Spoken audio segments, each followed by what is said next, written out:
Hey guys, tonight we're peeling back the gold leaf from the sarcophagus of history to look at something a little less glamorous, a little more gritty.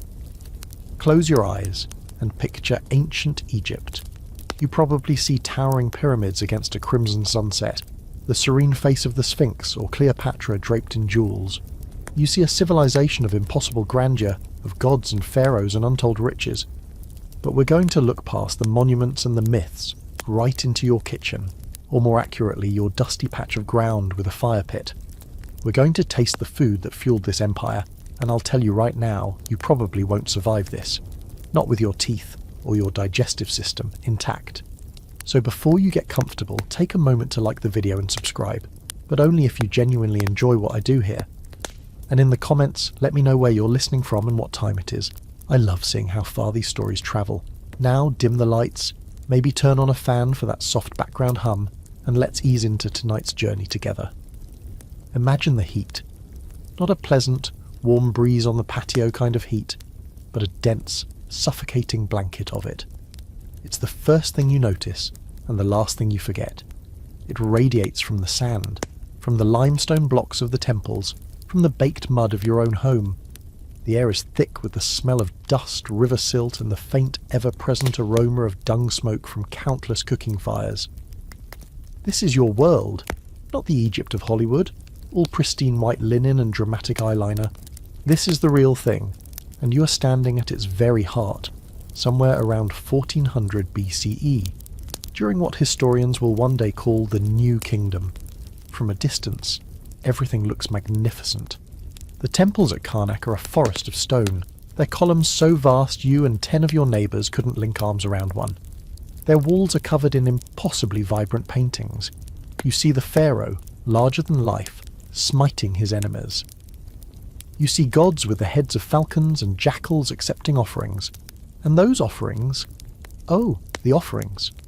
You see scenes of pantries overflowing with food. There are towering piles of bread, stylized into perfect conical loaves. There are haunches of beef, trussed geese, baskets overflowing with figs, dates, and pomegranates. Fish swim in neat, orderly rows, and jars of wine and beer are stacked to the ceiling. It's a vision of paradise, a promise of eternal abundance. This is the Gilded Mirage. It's the official story, the state-sponsored propaganda carved into stone for eternity. The Greek historian Herodotus would later call Egypt the gift of the Nile, and from a certain lofty perspective he was right. The entire civilization is tethered to this one single river. Each year it swells with the rains from the heart of Africa, spilling over its banks and depositing a layer of rich black silt across the valley. This is the soil that will grow your food, the lifeblood of the nation. Without this annual flood there is no harvest, no food, no Egypt. It's a simple, terrifying equation that governs every aspect of your life. The pharaoh's primary job, beyond all the ceremony and temple building, is to ensure this cycle continues, to appease the gods who control the river. But you don't live in a stone carving. You live down on the ground in the mud and the dust, and from where you're standing, that divine gift looks a lot more complicated. The idealized paintings in the tombs of nobles are a perfect example of this disconnect. Historians still argue whether the elaborate tomb banquet scenes represented actual religious rituals, or were simply a magical insurance policy for the afterlife, a sort of visual shopping list for the soul. The thinking goes, if you paint it on the wall, it will magically manifest for you in the great beyond. It's a lovely idea, but it also hints that such abundance was not a daily reality. It was something you aspired to, something you hoped for after you were dead, precisely because it was so rare while you were alive. You squint up at those temple walls, at the carved images of the pharaoh feasting with the gods. It's a beautiful thought. But your stomach is rumbling, and the reality of your next meal is far from divine. You know that the bread won't be a perfect clean cone, it'll be a flat, gritty disc. The protein won't be a juicy leg of beef, but maybe, if you're lucky, a salted fish from the murkier parts of the river. This is the great paradox of your world. You live surrounded by some of the most staggering displays of wealth, power and artistry the world has ever known. You are personally contributing to their construction, hauling the stones or mixing the mortar, yet your own life, especially when it comes to the simple act of eating, is a constant draining struggle. It's a life of subtraction. The sun subtracts the water from the land, the pests subtract the grain from your silo, and as we're about to discover, the food itself will slowly, painfully subtract the enamel from your teeth. The golden dream you see on the temple walls is for the gods, the pharaohs, and the dead. Your reality is something else entirely. It's time to go find something to eat. You turn away from the dazzling temple walls, the gilded promises of the afterlife, and head toward the cluster of mud brick houses where you live. The hunger in your belly is a familiar dull ache. It's time to make dinner. And dinner, like almost every meal you will ever eat, starts with one thing: bread. Not just bread, but ta, the word that encompasses sustenance, life, and even payment. Along with beer, it forms the twin pillars of your entire existence. The phrase bread and beer is your shorthand for life's essentials, for a good life, for being provided for. But the reality of this staple is far from the soft, welcoming loaves you might imagine. Your daily bread is, in fact, a miniature grindstone, an edible abrasive that is actively destroying you from the inside out. Your journey to a finished loaf begins not in a neat paper bag of flour, but with a sack of grain. It's likely Emma wheat, a tough, ancient grain whose kernels cling stubbornly to their husks. The first step was threshing, which happened after the harvest on a hard-packed earthen floor. Animals, probably donkeys or oxen, were driven round and round over the stalks to break the grain heads apart. In the process, their hooves mixed in dirt, small pebbles, and whatever else was on the threshing floor. Then came winnowing, where you or someone in your family tossed the grain into the air, letting the wind carry away the lighter chaff. It's a poetic image, but the same breeze also carried the fine, ever-present desert sand, which settled into your grain supply, becoming a permanent new ingredient. Now, in your small, dusty courtyard, you face the real work. You kneel before a saddle quern. This is your food processor, and it's a brutally simple piece of technology. It's a large, slightly concave block of limestone or sandstone, and in your hands you hold a smaller, loaf-shaped stone. You pour a handful of the sandy, pebbly grain onto the quern and begin to grind. It's not a gentle, circular motion. It's a physically demanding, back-and-forth crushing and pushing. You lean your entire body weight into it, your knuckles brushing against the rough surface, for hours, every single day. The sound is a dry, grating scrape that will echo through your entire life. Dust from the grain, and more importantly stone dust from the quern itself, mixes into the flour. There's no avoiding it.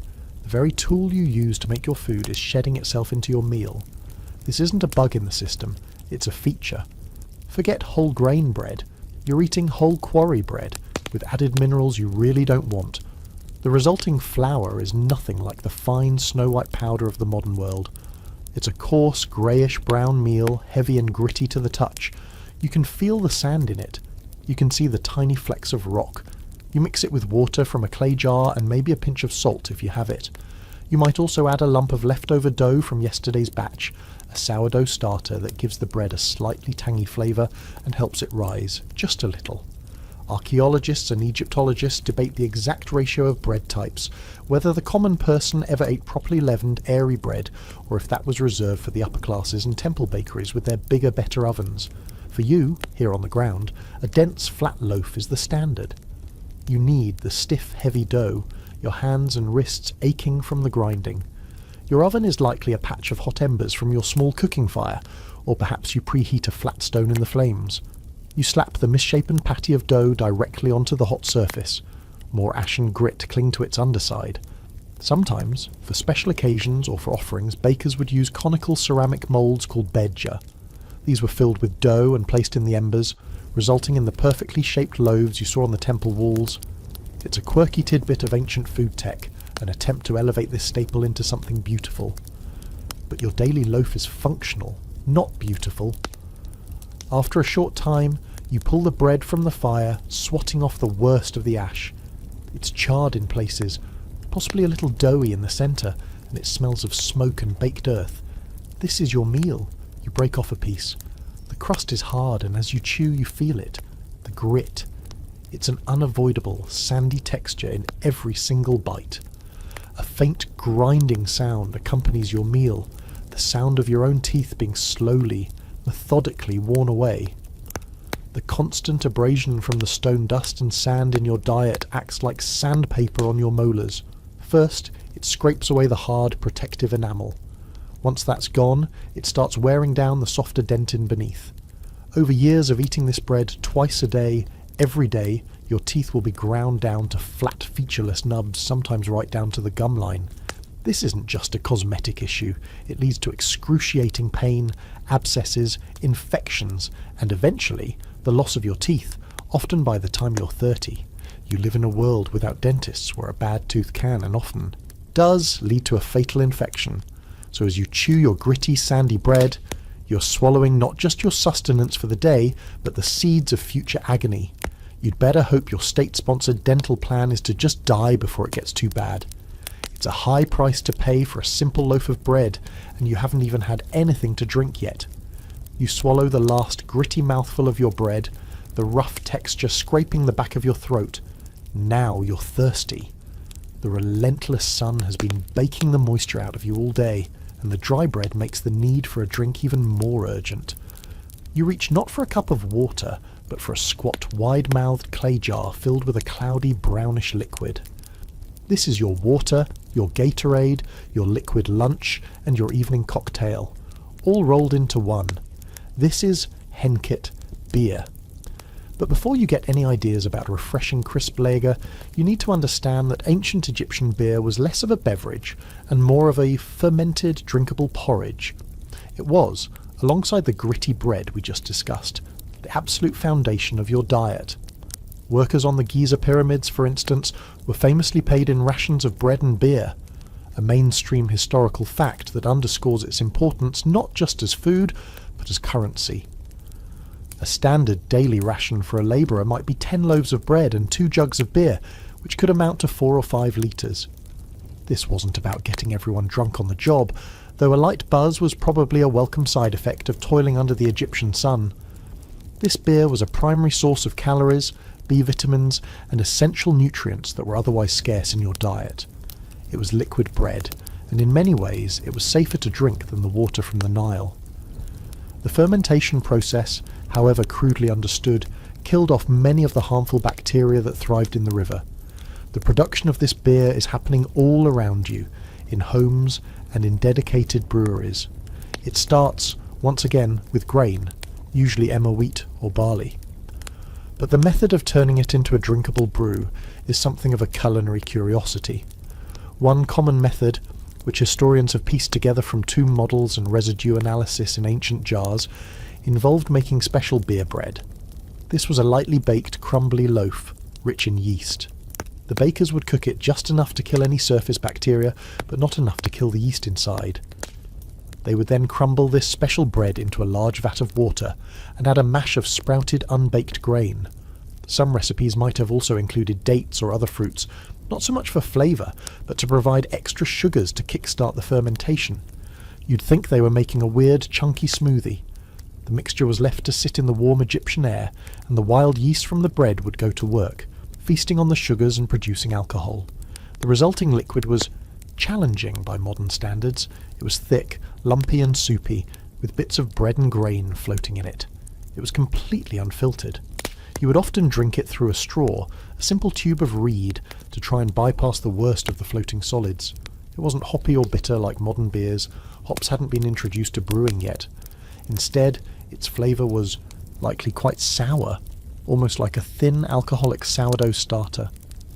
Historians still argue whether different flavourings, like herbs or spices, were commonly used to make the brew more palatable, or if the taste was just something you learned to tolerate from childhood.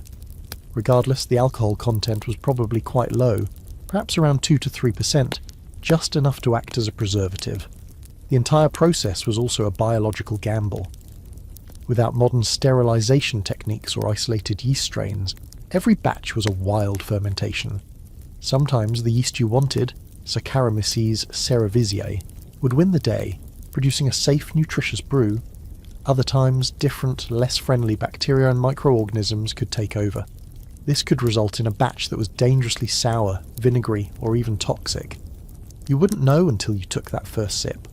Was this jar going to provide a safe, calorie-rich meal, or was it going to give you a night of gut-wrenching cramps? It was another layer of risk woven into the fabric of your daily survival. So you lift the heavy jar to your lips, tipping the cloudy brew into your mouth. It's lukewarm, the temperature of the air around you. The taste is acidic and grainy, a familiar tang you've known your whole life. You can feel the small, soft bits of grain and bread mash on your tongue. It's not refreshing in the way a cold drink would be, but it quenches your immediate thirst and begins to settle the heavy lump of sandy bread in your stomach.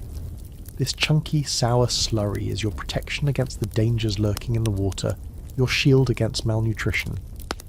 You drink deeply, knowing that every sip is both a necessity and a risk. Just like the bread wears down your teeth, this beer, with its unpredictable nature and unappetizing texture, is simply the price you pay to keep going. As you lower the jar, a fly that had been buzzing around your head lands on the rim, drawn to the sweet and sour smell. You wave it away, but you know it's a losing battle. The pests are a constant presence, and your food stores are their primary target. Now that you've had your meal of sandy bread and chunky beer, your thoughts turn to tomorrow, and the day after, and the week after that. Survival in this world is about planning, about making the bounty of one good harvest last through the long, hot months until the next. Your wealth, your security, your very life is not measured in gold coins, but in the amount of grain you have stored away. But your granary, whether it's a small mud-plastered bin in your home or a massive state-run silo, is not a quiet, sterile bank vault. It's a battlefield, and you are under constant, relentless siege from an army of tiny, ravenous enemies. The moment your grain is harvested and stored, the war begins. The primary antagonists are insects. Weevils are the most insidious. The females lay their eggs inside the individual grains of wheat or barley. The larvae then hatch and eat the kernel from the inside out, leaving behind a hollowed-out husk filled with their waste. By the time you see the adult weevils crawling around, a significant portion of your food supply has already been destroyed and contaminated from within. Then there are the flour beetles which infest your coarsely ground meal, and the grain moths, whose larvae spin sticky webs that clump your precious flour into unusable, disgusting lumps. There are no plastic containers, no airtight seals. Your grain sits in porous clay pots or woven reed baskets, or piled in a mud brick silo. For these insects, your pantry is an all-you-can-eat buffet, a nursery, and a public toilet, all in one. Even if you could somehow win the war against the insects, a larger, more cunning enemy awaits: rodents. Rats and mice, drawn by the scent of food, are masters of infiltration. They can squeeze through impossibly small cracks in your walls, chew through a woven basket, or burrow up from beneath the floor.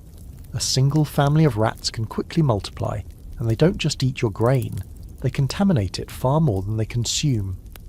They leave behind a trail of droppings and urine, spreading diseases that you have no name for and no defense against. You might try to set simple traps, or hope a wild cat decides to take up residence nearby. But the sheer number of rodents is overwhelming. They are a constant, scurrying, squeaking presence in the background of your life. Every time you reach for a scoop of grain, you have to inspect it for the telltale signs of their presence. The Egyptians were, of course, acutely aware of this problem. A famous mainstream historical fact is their reverence for cats. While we often think of this as purely religious, linked to the goddess Bastet, it had an intensely practical origin. Cats were your single best defense against the rodent army. They were celebrated and protected because they guarded the food supply, the very foundation of the civilization. Killing a cat, even accidentally, could be a capital crime. It's a perfect example of how the daily, gritty reality of food preservation elevated a common animal to divine status. You don't just like the cat that patrols your granary, you revere it as a living embodiment of a protective spirit. But cats could only do so much. The scale of the problem was immense. Papyri from the New Kingdom contain letters from scribes overseeing large temple or state granaries, and they are filled with panicked complaints about infestations. One quirky but revealing document, the satirical Papyrus of Hori, mocks an incompetent official by describing how his granaries are falling apart, with the grains spilling out for wild animals to eat and teeming with so many rats that he needs to hire a professional exterminator. It's played for laughs, but it highlights a very real and constant anxiety.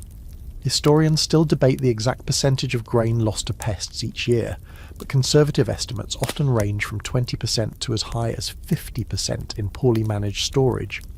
Imagine half of your entire year's food supply being eaten or spoiled by vermin before you can even touch it. This constant battle changes your relationship with food.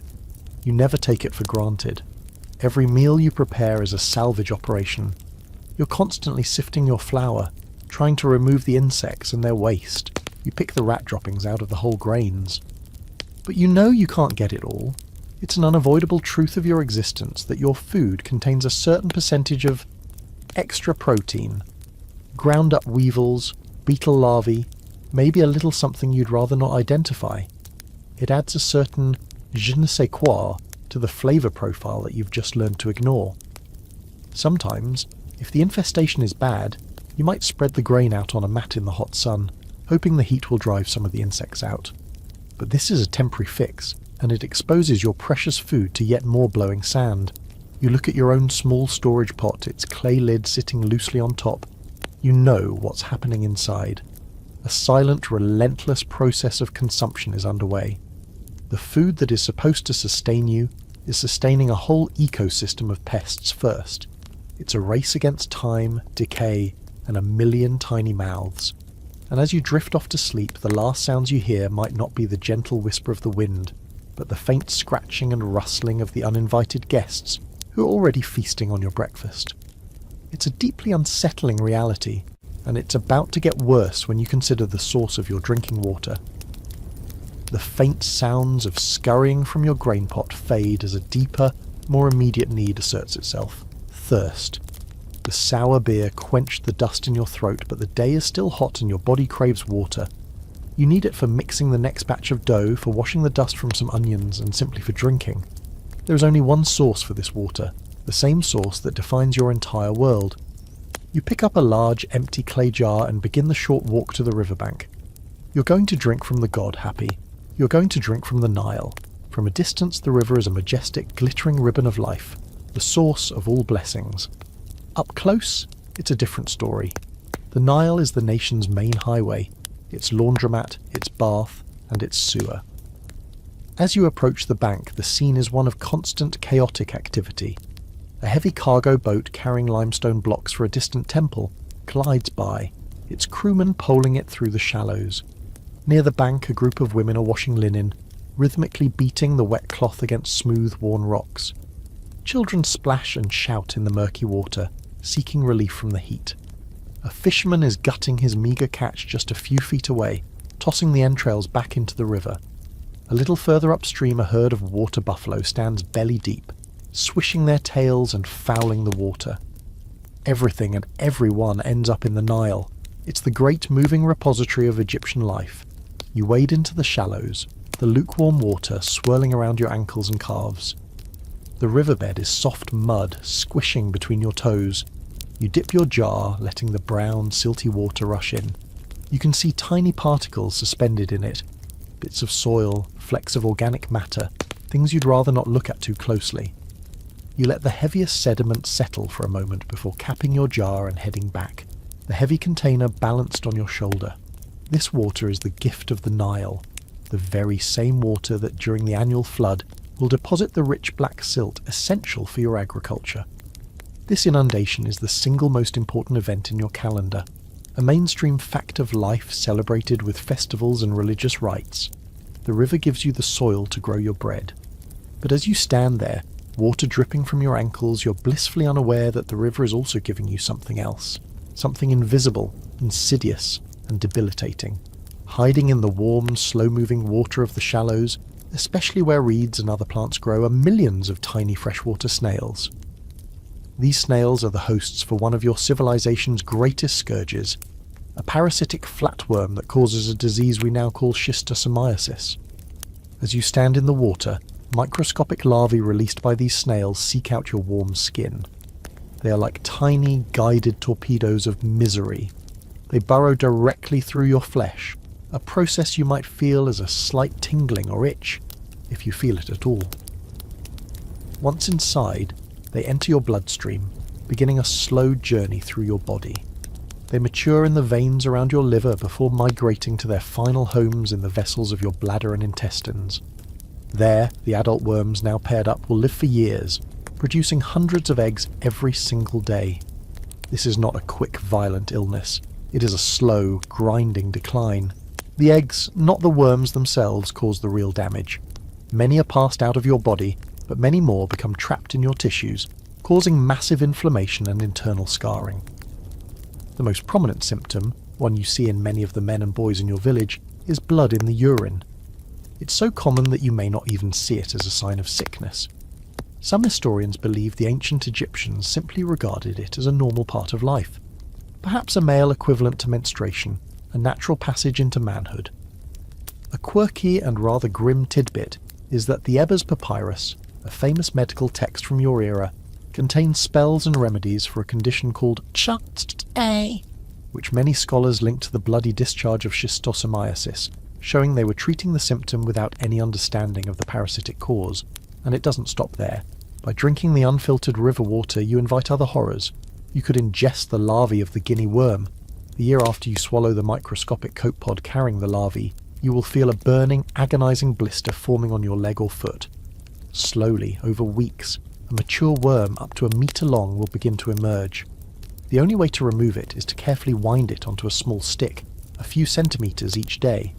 If the worm breaks, it can cause a massive, often fatal infection. The pain is so excruciating that it completely incapacitates you. You arrive back at your home with your jar of river water. It looks innocent enough. You'll use it to cook, to clean, to drink. You can't afford the fuel to boil every drop, that's a luxury. So you live with the consequences, the constant lethargy you feel, the dull ache in your abdomen, the general lack of energy. You just assume this is the normal state of being. You don't know that you're host to an entire internal ecosystem of parasites, feasting on you from the inside, slowly sapping your strength. Historians and paleopathologists still debate the exact prevalence of these diseases, but evidence from mummies and analysis of ancient texts suggests the suffering was widespread. A constant drain on the health and productivity of the entire population. That simple sip of water to quench a thirst is a lifelong pact with sickness. The river that gives you life is also slowly and patiently taking it away. Your meal of sandy bread and sour beer sits heavy in your stomach, a lump of carbohydrates that provides bulk but little else. You crave something more, some form of protein to build strength for the long days of labour. For most people in your position, red meat is an impossible dream, a luxury reserved for the gods and the wealthy elite. Your most realistic and accessible source of animal protein comes from the very same place you just fetched your water, the Nile. It's time to go fishing. But this isn't a relaxing weekend hobby with a cooler and a comfortable chair. This is a desperate daily struggle to pull a meal from murky water, a frantic race against the twin forces of decay and danger. You head back to the riverbank, not with a simple rod and reel, but with the tools of your time. Perhaps you have a woven dragnet that you and a neighbour will pull through the shallows, hoping to encircle a school of fish. Or maybe you have a simpler setup, a long flaxen line with a sharp, barbless hook made of bronze or bone, baited with a scrap of bread. Others might use a harpoon or a spear, stalking the larger fish that lurk near the dense papyrus reeds. Tomb paintings famously depict wealthy nobles enjoying fishing as a sport, standing elegantly on skiffs and effortlessly spearing massive tilapia. That is not your reality. Your fishing is done from the bank, or by wading precariously into the same water where you know the schistosomiasis parasites live. Every catch is a gamble with your health. The Nile teems with life, but not all of it is appetizing. The most prized catch is the tilapia, a fish you see everywhere in Egyptian art. It was a symbol of rebirth and regeneration, because the female holds her eggs and young in her mouth, appearing to spit them out fully formed. This quirky biological trait gave the fish a sacred status. But the most common fish you're likely to pull from the river are not so noble. You'll catch a lot of catfish and mullet. These are bottom feeders, fish that scavenge for whatever they can find in the mud and silt of the riverbed. They are the clean-up crew of the Nile, and their diet consists of everything that sinks. Knowing what you know about what goes into the river, the thought of eating what lives at the bottom is less than appealing. Your dinner is literally made from the muck and waste of the entire civilization. Let's say you're lucky. You feel a tug on your line and pull up a decent-sized catfish, its whiskers twitching, its skin slimy and grey. The race has now begun. In the blistering Egyptian heat, rot is not a slow process, it's an explosion. A fish left in the sun will become a stinking, fly-blown mess in a matter of hours. You have no refrigeration, no ice. Your only weapons against decay are a knife, salt, and the sun. You immediately set to work. You gut the fish on a flat rock, tossing the entrails back into the river, a little gift for the next catfish. You slice the fish open, laying it flat to expose as much surface area as possible. Then you have to decide, eat it now or preserve it for later. If you're eating it tonight, you'll likely just roast it over your dung-fueled fire. The taste will be muddy, earthy, and depending on where in the river it was caught, it might have a faint chemical tang from naturally occurring mineral deposits, or upstream pollution you can't even comprehend. Historians still argue whether freshwater fish from the Nile were a dietary staple for all, or if, in some periods and regions, there was a cultural or religious taboo against certain species, deeming them unclean. For you, hunger overrides any such concerns. A fish is protein, plain and simple. If you've managed a larger catch and want to save some, your only option is preservation. You'd rub the fish with coarse salt if you could afford it. Salt was a valuable commodity, often controlled by the state. If salt was too expensive, you'd have to rely on the sun alone. You would hang the flattened fish on a line or lay it out on a reed mat to dry into a stiff leathery board. This fish jerky would be your stored protein for the lean times. It's tough to chew and intensely fishy, but it's better than nothing. The entire process from the salting to the drying takes place out in the open, under the same sky as the buzzing flies and blowing dust. You're in a constant battle to keep the insects from laying their eggs on your food before it's fully cured. And then there are the bigger dangers. While you're focused on your fishing line, you must remain constantly aware of your surroundings. The Nile is not just home to fish, it's home to crocodiles and hippos. The scene of a placid river is a deception.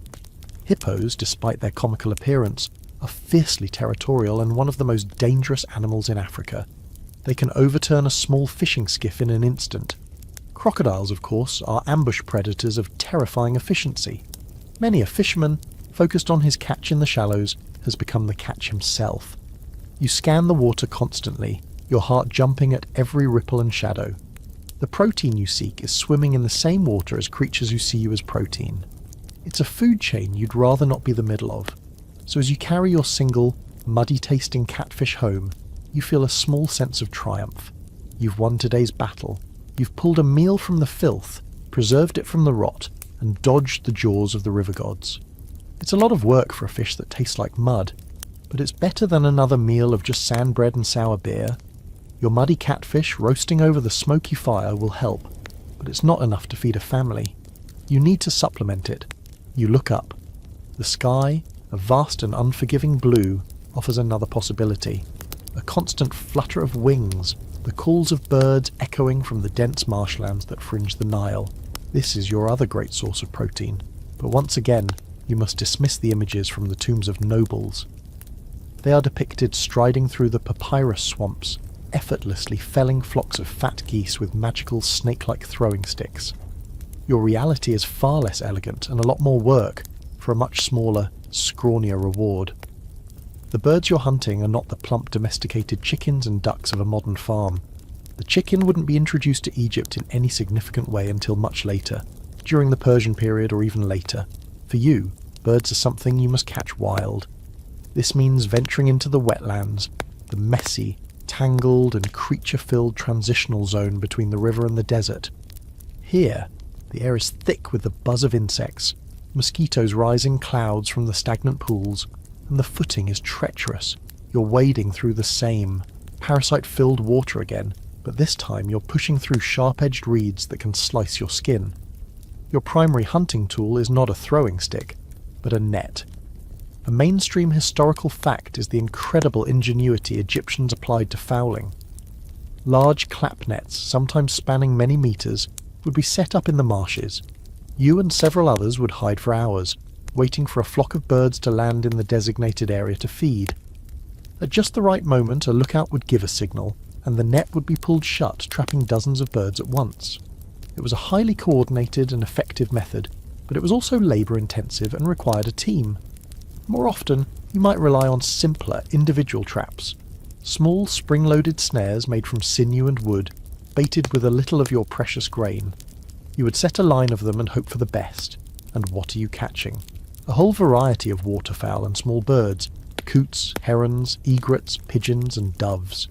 These are not meaty birds.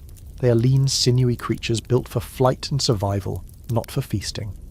Think of the difference between a farm-raised broiler chicken and a wild pigeon. One is tender and mild. The other is tough, stringy, and tastes strongly of whatever it has been eating, which in the marshes is probably fish, frogs, and insects. Gamey is an understatement. Let's say your traps are successful today. You return with a handful of small birds. The work of preparing them is tedious. Each one must be plucked, a painstaking process that fills the air with fine, downy feathers that stick to everything. Then you gut them. Their tiny stomach cavities are often filled with things you'd rather not see. Once they're cleaned, there's barely a few mouthfuls of meat on each one.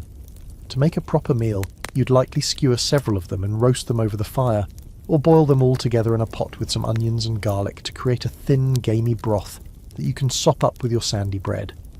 There was, however, one bird that was raised specifically for the table, the goose.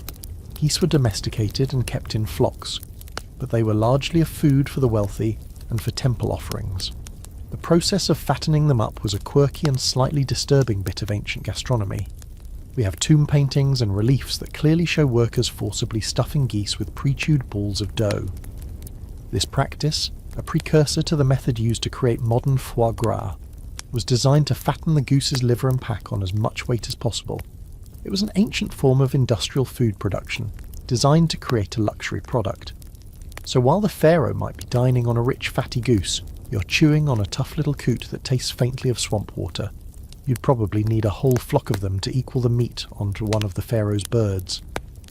Another bird you might eat, one closer to home, is the pigeon.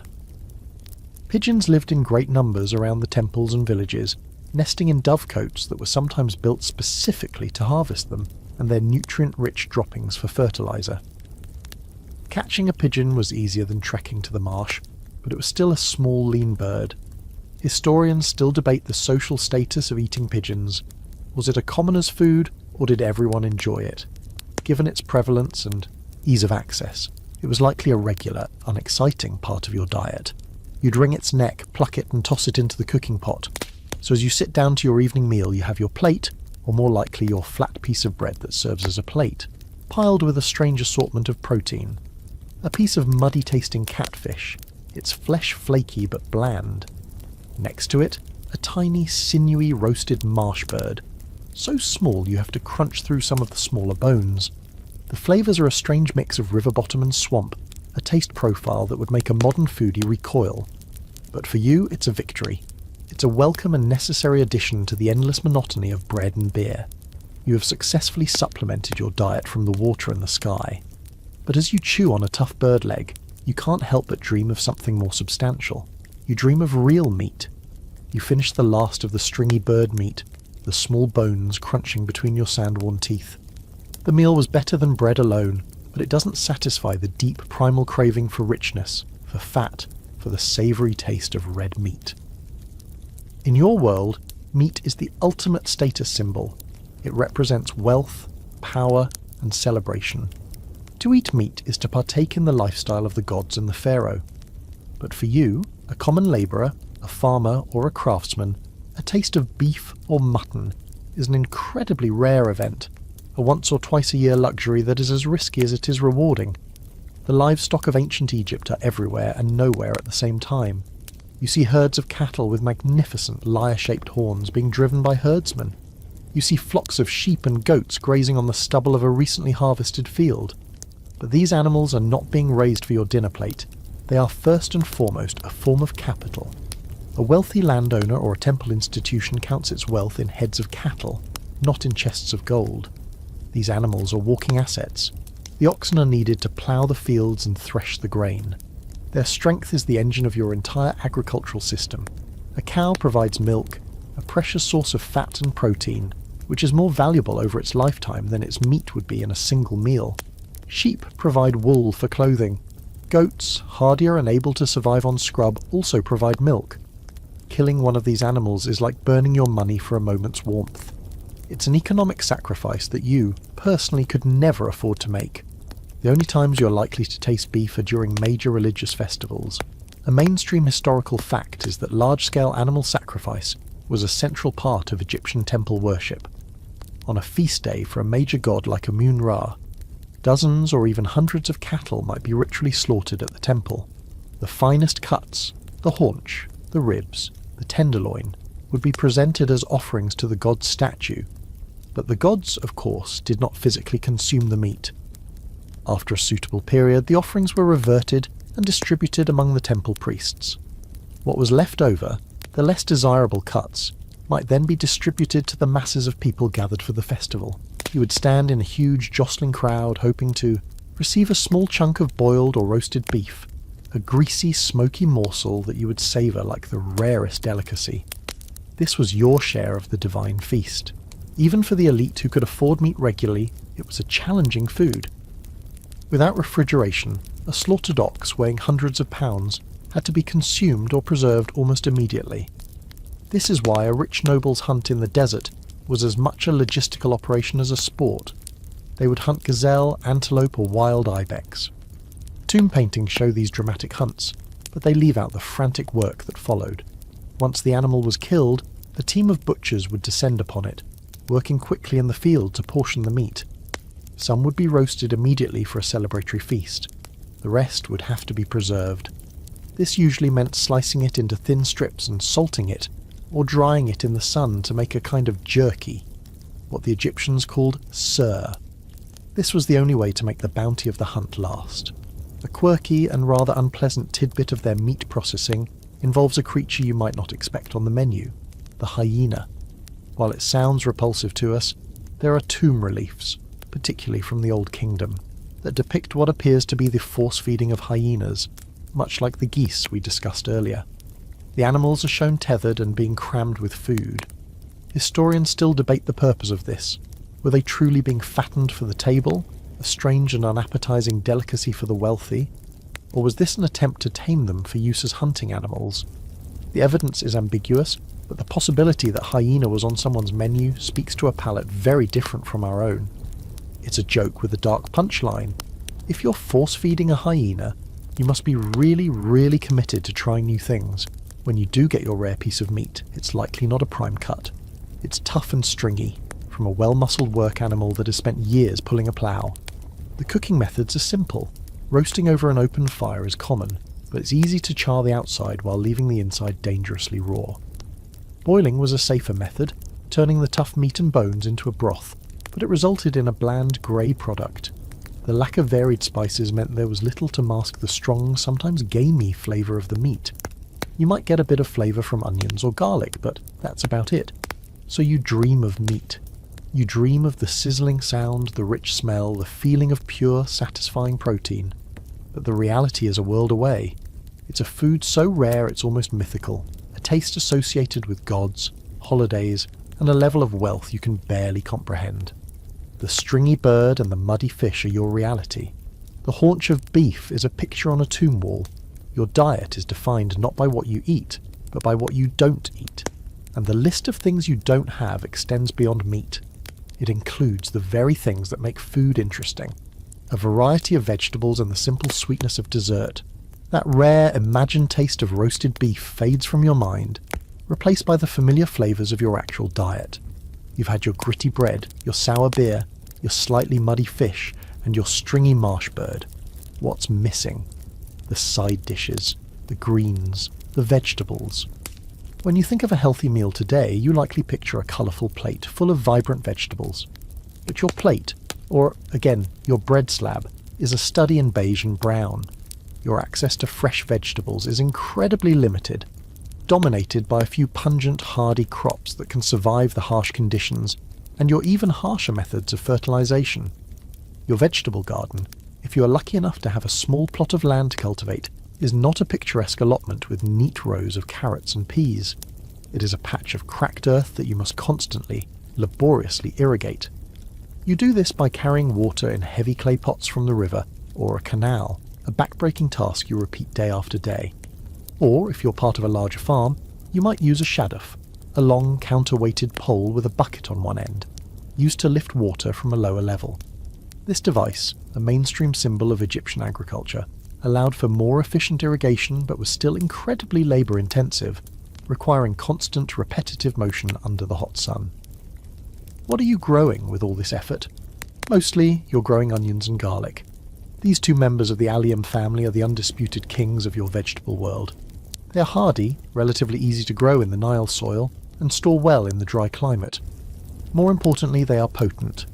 In a diet that is overwhelmingly bland, the sharp, pungent bite of a raw onion or the fiery kick of a clove of garlic provides a desperate jolt of flavour. They are your salt and pepper, your hot sauce, and your primary seasoning all in one. The Greek historian Herodotus famously noted an inscription on the Great Pyramid that supposedly detailed the vast sum spent on onions, garlic and radishes for the workers. While the inscription itself may have been a later addition, or a misinterpretation, the story highlights the central role these vegetables played as a staple food for the labouring class. They were your fuel.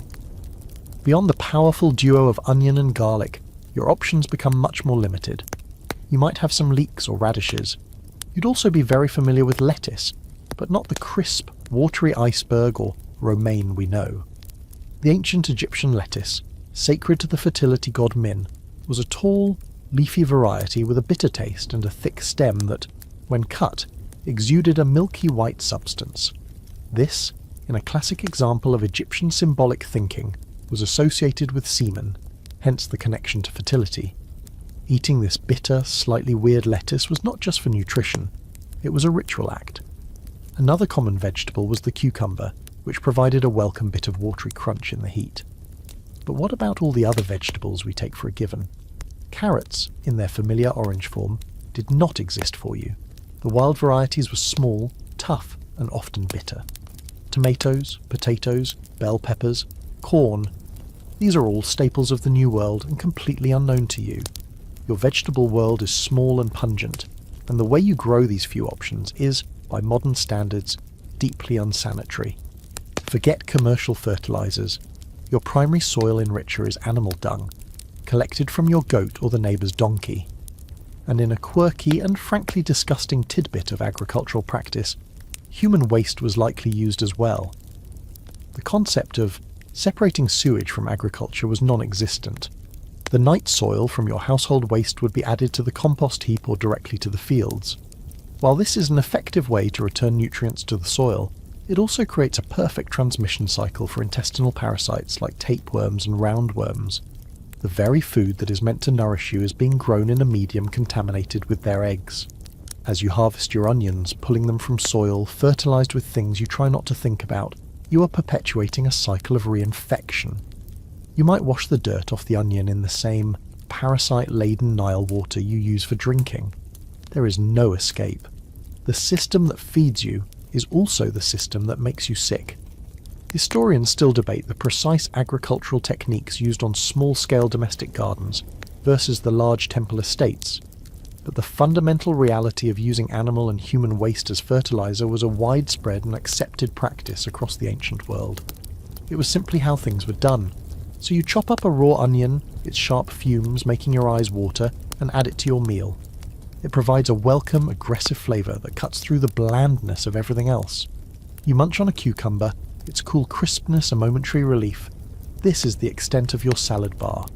It's a short, repetitive list of hardy, strong-flavoured plants that can withstand the sun and the soil. Your diet is a closed loop of grain, river life, and pungent bulbs grown in contaminated earth.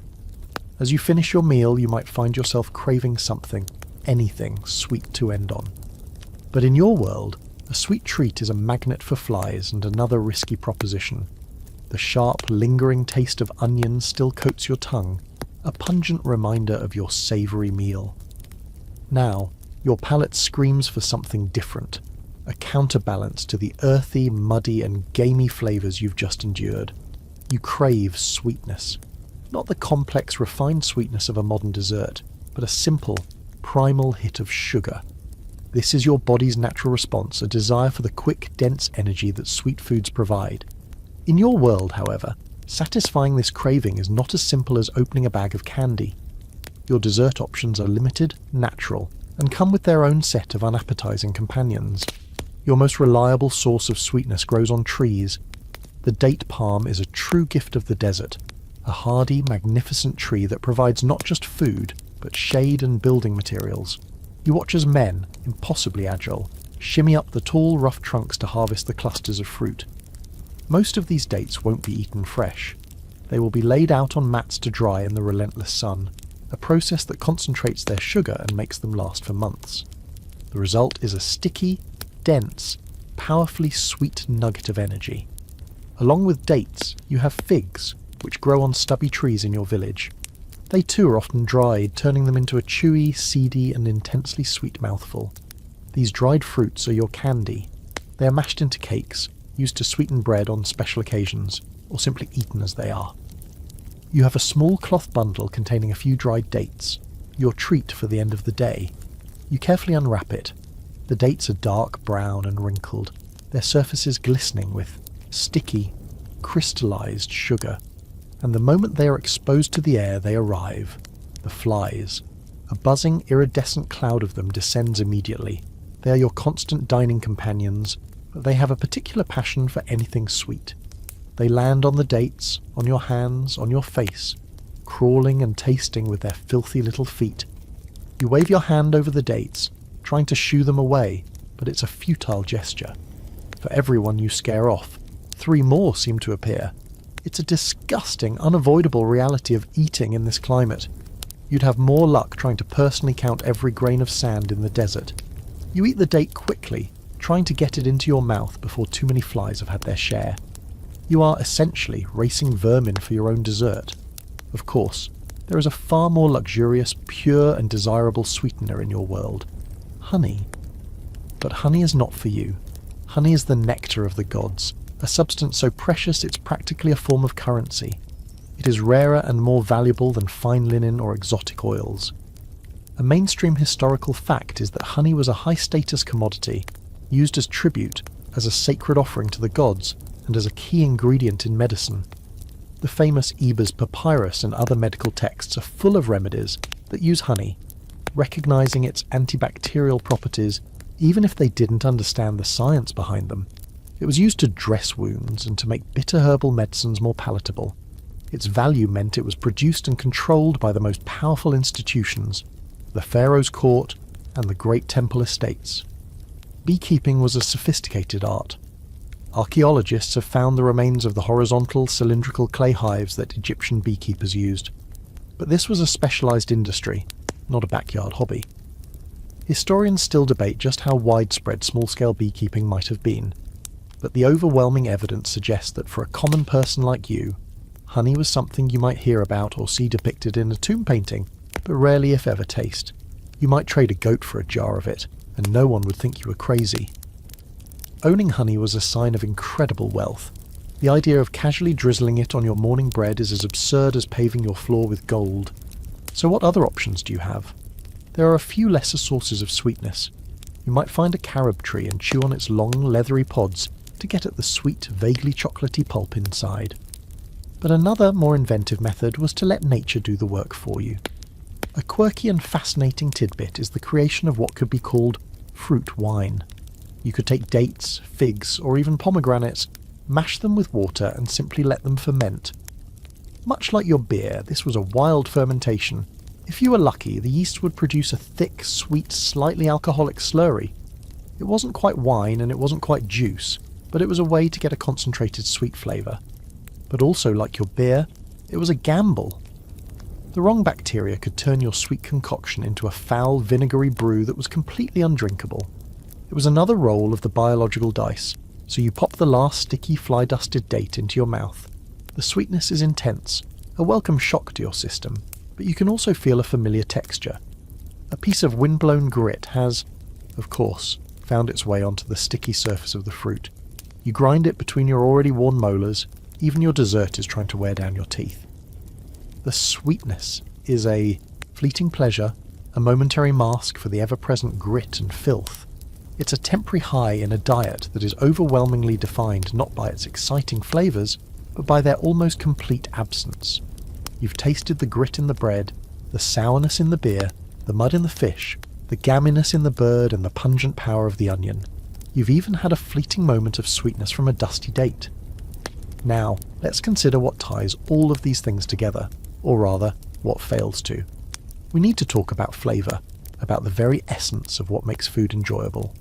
Your diet isn't just a struggle for calories and a battle against contaminants, it's a journey through a landscape of overwhelming blandness, punctuated by a few repetitive, aggressive notes.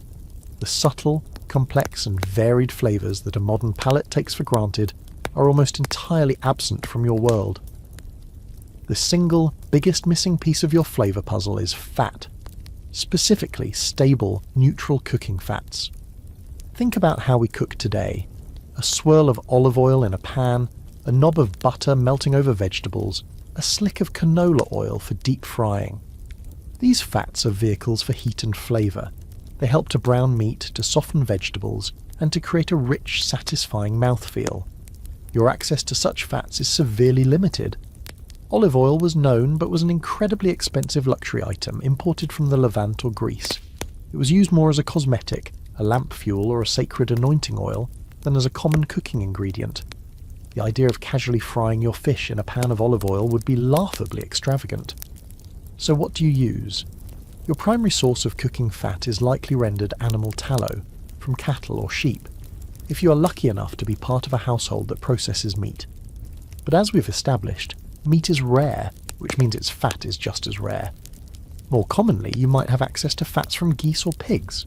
Pigs were consumed, especially in the north of Egypt, but they were often considered unclean by the priesthood and weren't a universal food source. This leaves you with plant-based oils, but your options are unappetizing. The most common oils were derived from linseed flax, sesame and moringa seeds. These are not the light, refined oils we know. They were produced by crushing the seeds and pressing them, often in a rudimentary press that left a lot of sediment and impurities. These oils had strong, distinctive and often bitter flavours of their own, and they had a low smoke point, meaning they would burn and turn acrid very quickly. There's a quirky but telling tidbit. Castor oil, which we know as a powerful laxative, was also produced and used, though historians debate whether it was primarily for fuel in lamps, or if it was also used, perhaps ill-advisedly, in food preparation. Imagine your dinner having the faint aftertaste of a science class dissection and the digestive effect of a colonoscopy prep. That's your cooking oil. The second major absence is a diverse spice rack. The great spice trade that would later define world history has not yet begun in earnest. Your world is largely localized. Spices like black pepper, cinnamon and cloves are unimaginably exotic, the stuff of legend, perhaps trickling in through incredibly long and expensive trade routes to be used only by the pharaoh himself. Your seasonings are the things that grow locally. We've already met the dominant players, garlic and onion. They provide a powerful, sulphurous punch. You also have salt, a crucial but sometimes costly commodity mined from desert oases or harvested from coastal salt pans. Beyond that, you have a few herbs. Coriander, cumin and dill were known and cultivated.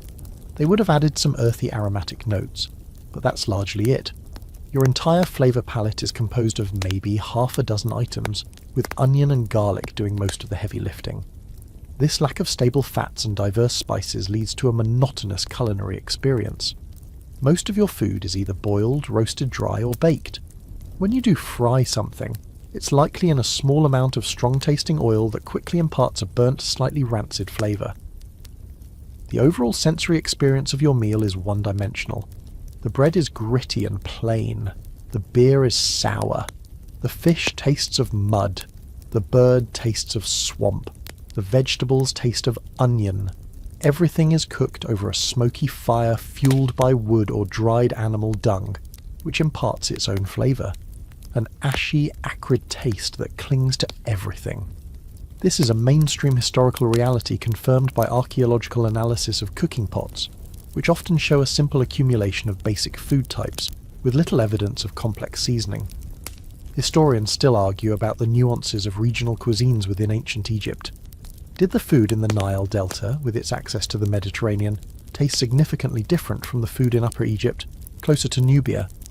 It likely did, with variations in local fish and access to different trade goods. But for the average person, the fundamental building blocks remained the same. Grainy bread, sour beer, a few pungent vegetables, and whatever protein you could scrounge, all cooked with minimal fat and seasoned from a very short list. It's a diet of sustenance, not pleasure. You eat to fill a void, to gain the energy to work another day. The joy of a perfectly balanced, delicious meal is a concept you would not even be able to articulate. It's no wonder they put so much effort into making those offering loaves look nice. When your food is this bland, you have to find your aesthetic pleasure somewhere. And the place where all this culinary disappointment comes together is your kitchen, a place that would fail every modern health inspection in spectacular fashion. So where does all this culinary magic, or more accurately this culinary tragedy, happen? You turn from your dreams of honey and your reality of dusty dates and step into your kitchen. Except the word kitchen is far too generous. It implies a dedicated room, countertops, a sink, maybe even a nice tile backsplash. You have none of those things. Your kitchen is not a room. It's a patch of packed earth in the corner of your family's small, sun-beaten courtyard. This is the heart of your home, and it's a place that would give a modern health inspector a nervous breakdown. Welcome to your workstation. The floor is dirt. The walls, if you can call them that, are the same mud brick as the rest of your house, perpetually shedding a fine layer of dust. There are no counters. All of your food preparation happens at ground level. You kneel on the hard-packed earth to do your work, the same earth that people and animals walk across all day. The 5-second rule here is more like a 5-millisecond suggestion, and even then, you're probably too late. A constant, almost invisible rain of dust and sand settles on every surface, into every bowl, and onto every piece of food. Remember the grit in your bread? It doesn't just come from the grinding stone. It's an atmospheric ingredient, a free, unwanted seasoning on everything you eat. Now, let's introduce your primary cooking companions. They are not helpful sous chefs or friendly neighbours. They are dust, smoke and flies, and they are an integral part of every meal you prepare. We've met dust, the silent partner, who adds that special texture to your bread. Next up is smoke. Your cooking fire, which we'll get to in more detail, is fueled not by clean-burning natural gas or seasoned oak, but by whatever you can find. Sometimes it's scarce wood or dried reeds, but most often your fuel is dried animal dung. A quirky but essential fact of your life is the art of making dung cakes.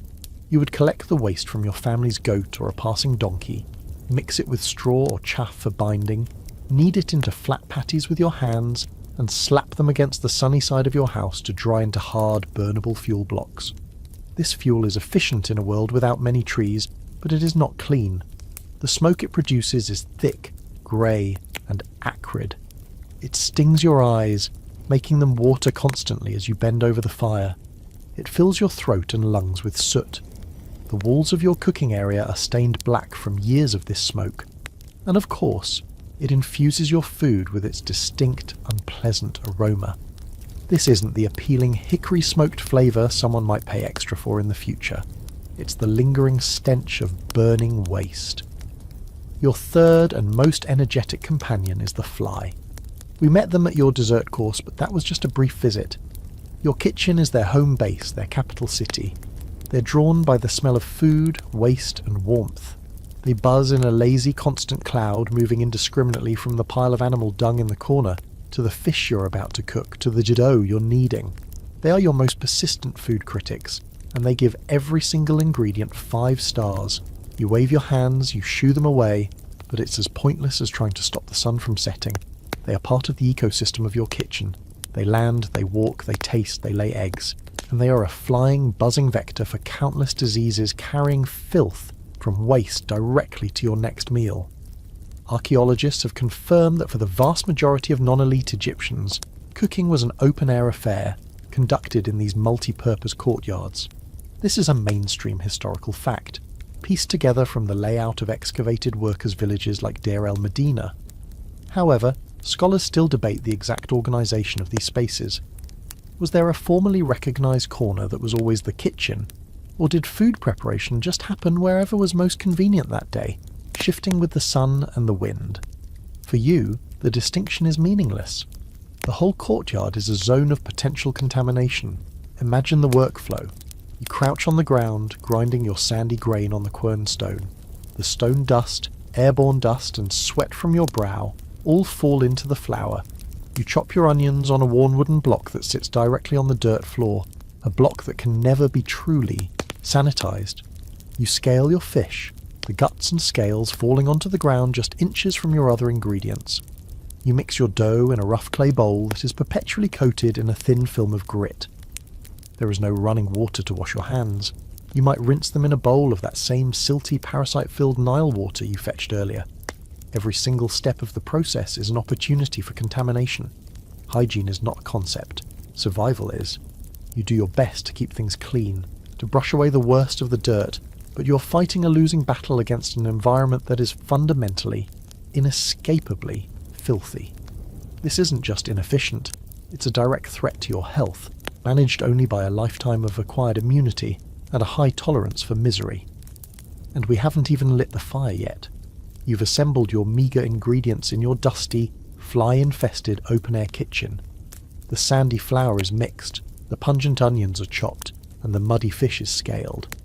Now comes the moment of transformation, the application of the one force that can turn these raw, unappetizing components into something resembling a meal: fire. But your relationship with fire is not one of masterful control. You don't have a sleek gas stovetop with a dial that offers a precise, repeatable flame. Your fire is a living, breathing, unpredictable beast, and your daily challenge is to tame it just enough to cook your food without incinerating it or leaving it dangerously raw. Your fireplace is not a grand brick-lined hearth. It is most likely a simple pit dug into the earthen floor of your courtyard, perhaps lined with a few rocks. Or you might have a slightly more advanced model, a large cylindrical pottery vessel, open at the top and with a hole near the bottom to allow for air. This is your oven and your stove, all in one. The mainstream historical view, based on countless archaeological finds, is that these simple hearths and pottery braziers were the standard cooking technology for ordinary people. They were fuel efficient, but they were not easy to use. The first challenge is starting the fire. You don't have matches or a lighter. You might have a fire drill, a stick that you spin rapidly in a notch on a piece of wood, trying to generate enough friction to create a glowing ember. This takes time, skill, and a lot of effort. It's much easier to borrow an ember from a neighbour whose fire is already going. This small act of sharing fire is a fundamental part of your community life. You'd carry a hot coal back to your own hearth on a shard of pottery, carefully shielding it from the wind. Once you have your ember, you feed it with tinder, dry grass, shredded papyrus or flax fibres, until a small flame catches. Then you add your main fuel, those dung cakes you made, or perhaps some scarce precious wood. The fire comes to life, a hungry, smoky thing. Now the real struggle begins: temperature control. There are no knobs for medium high or simmer. Your only way to regulate the heat is by adding more fuel to make it hotter, or letting it die down to make it cooler. It's a constant intuitive dance. You're always guessing, always adjusting. You might try to rake the coals to one side to create a cooler zone, but it's an imprecise art. The wind can whip the flames up unexpectedly, or a sudden calm can cause the fire to sputter and die. With this wildly fluctuating heat source, you attempt to cook. Let's start with your flatbread. You slap the patty of dough directly onto a hot stone you've placed in the embers, or even onto the embers themselves. A few seconds too long, and the bottom is a layer of black, bitter carbon. A few seconds too short, and the inside is a gooey, uncooked paste. You learn to read the smoke, to smell the precise moment between cooked and burnt, but mistakes are common. Many of your meals will have the distinct acrid taste of char. Now for the fish.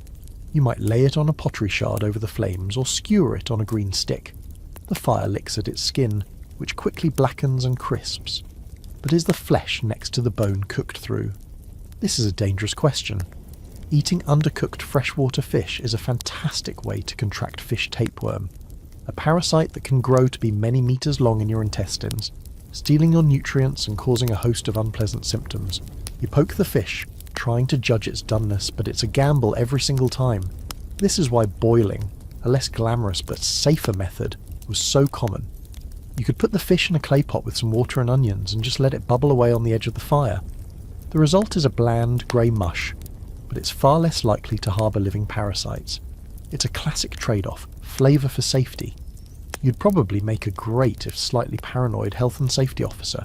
This brings us to a quirky and very real danger of your ancient kitchen: the exploding pot. Your cookware is made of Nile clay, fired at relatively low temperatures. It's porous and brittle compared to modern stoneware or metal. If a pot had a hidden air bubble or a microscopic crack, placing it on the intense direct heat of the fire could cause it to shatter violently, sending shards of hot pottery and scalding food flying. It's a kitchen mishap that could cause serious burns or blind you. Historians still debate the quality and durability of common household pottery versus the finer wares made for the elite, but for the average person, a shattered cooking pot was a disastrous and dangerous event, resulting in both injury and the loss of a precious meal. So you juggle your tasks around this unpredictable, smoky and sometimes dangerous fire. Your eyes sting, your back aches from crouching, and you are constantly on edge. You're not just cooking, you're managing chaos. You're trying to force a wild element to do your bidding, using nothing but instinct and experience. The final product that you lift from the embers is a testament to this struggle. It's a meal of compromises. The bread is a little burnt on one side, the fish is either slightly overdone and dry, or you've chosen the mushy but safe boiled option. The entire meal is coated in a thin layer of ashen smoke. This is the best you can do. You've successfully fought the fire and won, sort of. But your battle for sustenance isn't over. Now you have to worry about how to save the leftovers, a process that's just as risky as cooking them. The smoky, slightly charred meal is finished. You've eaten what you can, and so has your family, but you can't afford to waste a single scrap. The leftover piece of fish, the remaining half of a flatbread, a handful of boiled onions, these are your provisions for tomorrow's breakfast or lunch.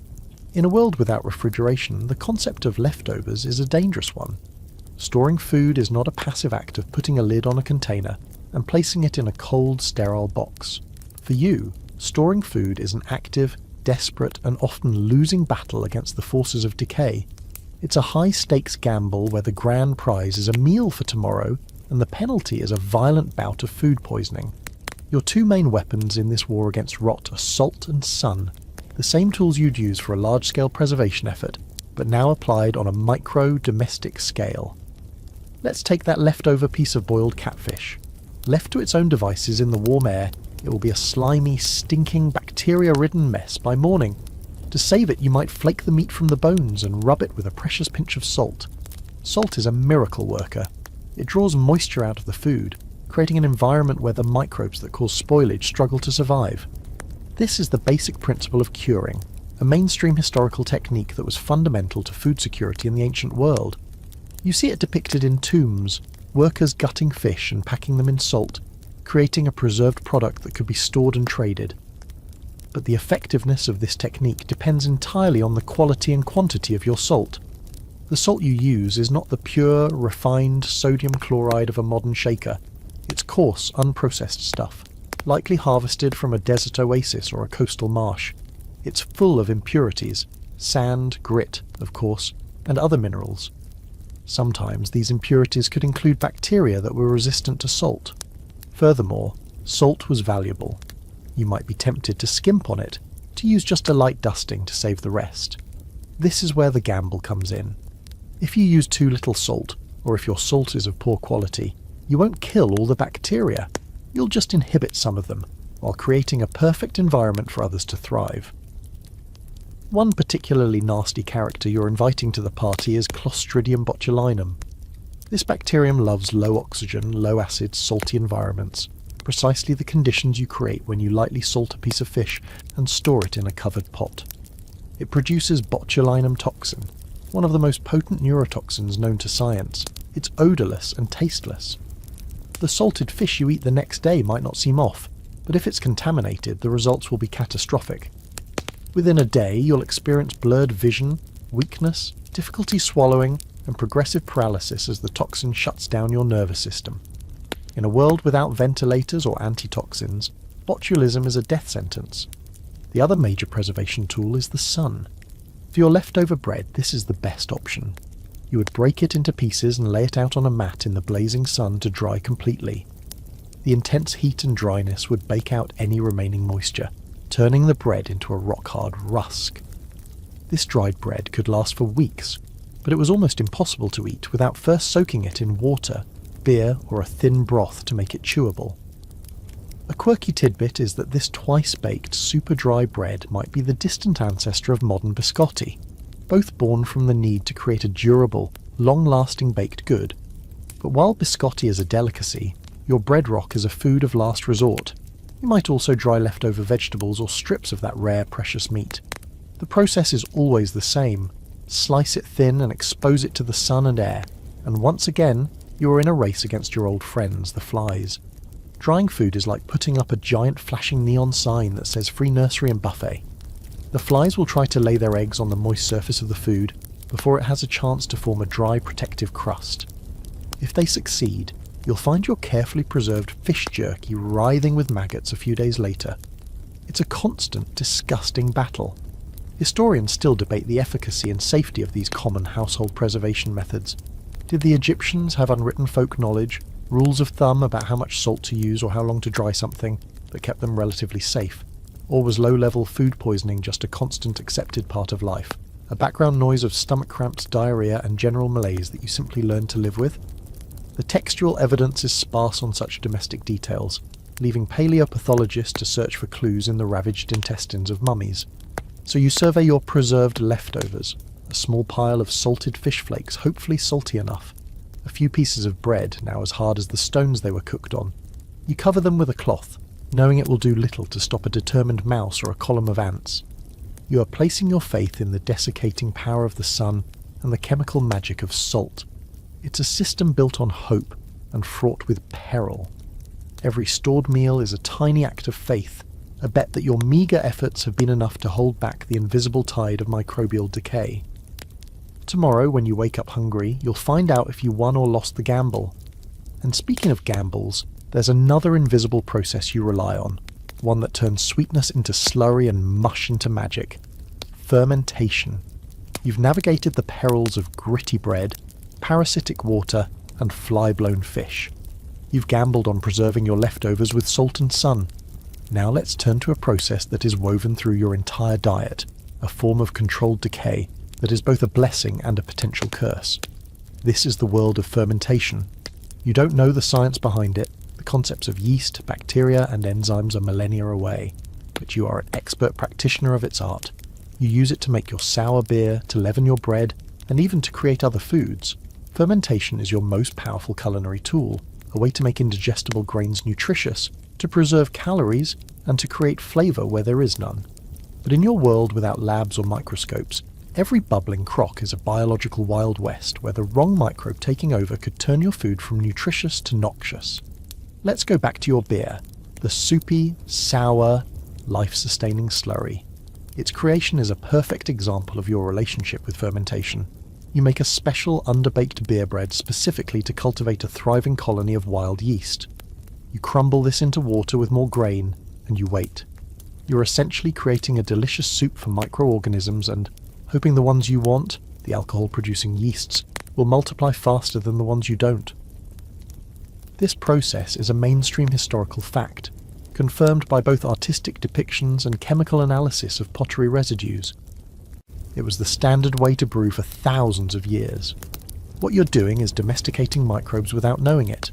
The lump of old dough you use to start your new bread is a sourdough starter, a symbiotic culture of yeast and lactobacilli. The yeast makes the bread rise and the bacteria produce lactic acid, which gives it a tangy flavour and, more importantly, helps to protect it from other, more dangerous moulds and pathogens. You have unknowingly cultivated a protective shield for your food. But this shield is not invincible. The process is entirely dependent on the environment. The specific strains of wild yeast and bacteria living in your home, on your hands, and in your clay pots determine the outcome. Your neighbour, using the exact same technique just a few houses away, might produce a beer that tastes noticeably different, because our local microbial zoo is unique. This is the origin of what we now call terroir, the idea that a food's flavour is tied to its specific place of origin. For you, it's not a romantic concept, it's a simple fact. The beer from the village of Deir el Medina might have a different character than the beer from Memphis, for reasons you could never explain. It just is. This reliance on wild, unpredictable fermentation is a constant risk. Let's say a different strain of yeast, one that produces more methanol or other undesirable fusel alcohols, contaminates your brew. Your beer could end up giving you a splitting headache, or, in extreme cases, could be genuinely toxic. Or more commonly, acetobacter, bacteria that turn alcohol into acetic acid, vinegar, could take over.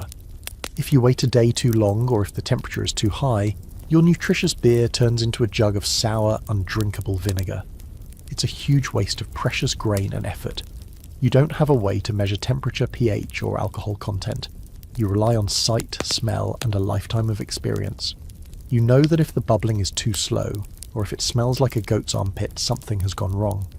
That's your version of quality control. This brings us to a quirky and lesser-known application of fermentation: milk. As we've discussed, cattle, sheep, and goats were valuable for their milk. But fresh milk spoils incredibly quickly in the heat. To preserve it, you would have relied on, you guessed it, fermentation. You would let the milk sit in a skin bag or a clay jar. Naturally present bacteria would feast on the lactose, turning it into lactic acid. This process thickens the milk, creating a sour yogurt-like substance, or even a simple fresh cheese, similar to cottage cheese. This ancient form of yogurt was a way to preserve the milk's calories and protein in a more stable form. It was also easier to digest for many people, as the fermentation process breaks down the lactose that can cause digestive issues. It's a brilliant low-tech solution. However, just like with beer, the process is a gamble. The wrong bacteria, perhaps from a not-so-clean milking pail or a contaminated storage jar, could spoil the batch, making it bitter or even pathogenic. You could end up with a food that causes severe gastric distress instead of providing nourishment. Historians still debate the prevalence of dairy products in the diet of the average Egyptian. While evidence for cheese-making exists from very early periods, it's unclear if it was a daily food or a more occasional product. The risk of spoilage and the high value of the milk-producing animals may have kept it from being a true staple for the masses. Everything in your kitchen that bubbles, sours, or rises is a product of this invisible world you manipulate but do not understand. Fermentation is your friend. It unlocks the nutrition in your grain, makes your bread lighter, and saves your milk from spoiling. But it is a fickle friend. It's a process that balances on a knife's edge between preservation and poison. Every time you take a sip of your beer or a bite of your tangy bread, you are trusting that the right microscopic creatures have won the battle on your behalf. All these dietary hazards, the grit, the parasites, the pests, the risk of spoilage and toxic fermentation, weren't just a matter of comfort. They had a devastating, cumulative effect on your body, starting with the first thing that comes into contact with your food, your mouth. The invisible world of fermentation, with its constant risk of turning food from friend to foe, is just one of the slow-acting dangers in your diet. But there is another form of damage that is not invisible at all. It's a grinding, undeniable, and excruciatingly painful reality that you're reminded of with every single bite you take. We've talked about the grit in your bread, the sand from the threshing floor, the stone dust from the quern. Now, we're going to look at the devastating, cumulative effect this has on the very first part of your body to encounter your food. We're going to open your mouth and confront the absolute dental disaster that is your life. Right now, as a young adult, you can already feel it. Your back teeth, your powerful molars, no longer have the complex landscape of ridges and valleys they once did. They're becoming smooth, flattened plains. When you chew, you can feel a gritty friction, a sound like two stones being rubbed together that seems to emanate from inside your own skull. It's like you're trying to sand down a piece of wooden furniture with your own jaw. This is the beginning. You're suffering from extreme dental attrition, the physical wearing away of your teeth. This isn't a rare disease. It is a universal condition, the single most common pathology found by modern paleopathologists when they study the remains of your people. It is the signature injury of your civilization. Let's trace the progression. First, the incredibly hard, protective outer layer of your tooth, the enamel, is slowly but surely ground away by the constant abrasion of sand and stone dust in your diet. Once the enamel is gone, the much softer, more porous layer of dentin underneath is exposed. The rate of wear now accelerates dramatically. The dentin, which is yellowish and full of microscopic tubules that lead directly to the tooth's nerve, wears down like a block of soap. Your teeth become exquisitely sensitive to heat, cold, and pressure. Eating is no longer a simple act of sustenance. It becomes a painful chore. Soon, the wear reaches the very heart of the tooth. exposing the pulp cavity where the nerve and blood vessels live. This is not a cavity caused by sugar and decay, as we might think of it today. This is a direct physical wound, opened by the mechanical grinding of your daily bread. The nerve is now exposed to everything in your mouth, the sour beer, the food particles, and the teeming bacteria. The pain becomes immense, a throbbing, relentless agony that makes it hard to think, work, or sleep. There are no painkillers, no aspirin, no clove oil for you. You endure. But the pain is only the beginning of the problem. With the pulp exposed, bacteria now have a superhighway into your jawbone. This leads to the formation of an abscess, a pocket of pus and infection at the root of the tooth. You feel a new kind of swelling in your jaw, a deep, hot pressure. The bone around the tooth root begins to be eaten away by the infection. Your face might swell up, hot and tender to the touch. This is a life-threatening condition. In your world without antibiotics, an infection like this can easily spread into your bloodstream, leading to sepsis and death. Many of your friends and family members will die from what started as a simple, worn-down tooth. The archaeological evidence is stark and undeniable. When scientists examine the skulls of your contemporaries, from the poorest labourers to the highest-ranking nobles, they see the same story written in bone. They see teeth worn flat to the gum line. They see the telltale holes in the jawbone where abscesses have drained. They see teeth lost decades before death, with the bone of the socket smoothed over, evidence of a long and painful healing process. Tooth loss by the age of 30 was not just common, it was expected. Being an old person in your society almost certainly meant being a person with few, if any, teeth. So what could you do about it? The answer is heartbreakingly simple: almost nothing. A quirky tidbit of history is the name Hezi-Ra, an official from the 3rd dynasty, whose tomb inscriptions include the title Chief of Dentists and Physicians. This has led some to believe that ancient Egypt had a sophisticated field of dentistry. They did not. The title was likely honorific, or it meant he was in charge of the doctors, not that he was performing root canals. The reality of your dental care was non-existent. There was no one to fill a cavity, no one to cap a worn tooth. The only treatment for an agonizing abscessed tooth was extraction, and this would have been a brutal, terrifying procedure, likely performed by a general craftsman or a barber with a pair of crude bronze pliers and no anesthetic. You'd be more likely to end up with a shattered jaw than relief. Historians and archaeologists still debate the function of a few, very rare dental artifacts that have been found, such as a couple of human teeth held together with gold wire. Were these primitive bridges functional, meant to hold a loose tooth in place, or were they purely cosmetic, perhaps added after death, to present a more perfect body for the afterlife? The consensus leans towards the latter. These were not practical dental solutions for the living. Your dental plan was basically to hope you died of something else first, so you live in a state of chronic dental pain, a persistent, miserable backdrop to your entire existence. And this constant infection and inflammation in your mouth doesn't just stay in your mouth. It has consequences for your entire body, contributing to a host of other hidden ailments. Your mouthful of misery is just the gateway to a whole system of suffering. The throbbing ache in your jaw from your worn-down, abscessed tooth is a constant, miserable companion. It's a very loud, very clear signal that your diet is causing you harm. But the damage you can feel is only a fraction of the story. The sand in your bread that opened a wound in your tooth also held open the door. Your mouth is the gateway, and through it have marched armies of silent, invisible invaders who have set up permanent residence deep inside your body. You're not just eating for one anymore. You're the host of a thriving, writhing, internal ecosystem of worms. This isn't a rare affliction. It's practically a universal condition. Let's start with the consequences of that undercooked, muddy-tasting fish you ate. If it was contaminated with the larvae of a fish tapeworm, you now have a new friend setting up shop in your small intestine. This creature is a masterpiece of parasitic efficiency. It latches onto your intestinal wall and begins to grow segment by segment. It doesn't need a mouth or a digestive system of its own. It simply absorbs the pre-digested nutrients from the food you eat, directly through its skin. It can grow to be 10 meters long, a pale, ribbon-like horror living its entire life inside you. You feel a constant, gnawing hunger that is never satisfied. You feel a persistent, vague discomfort in your gut.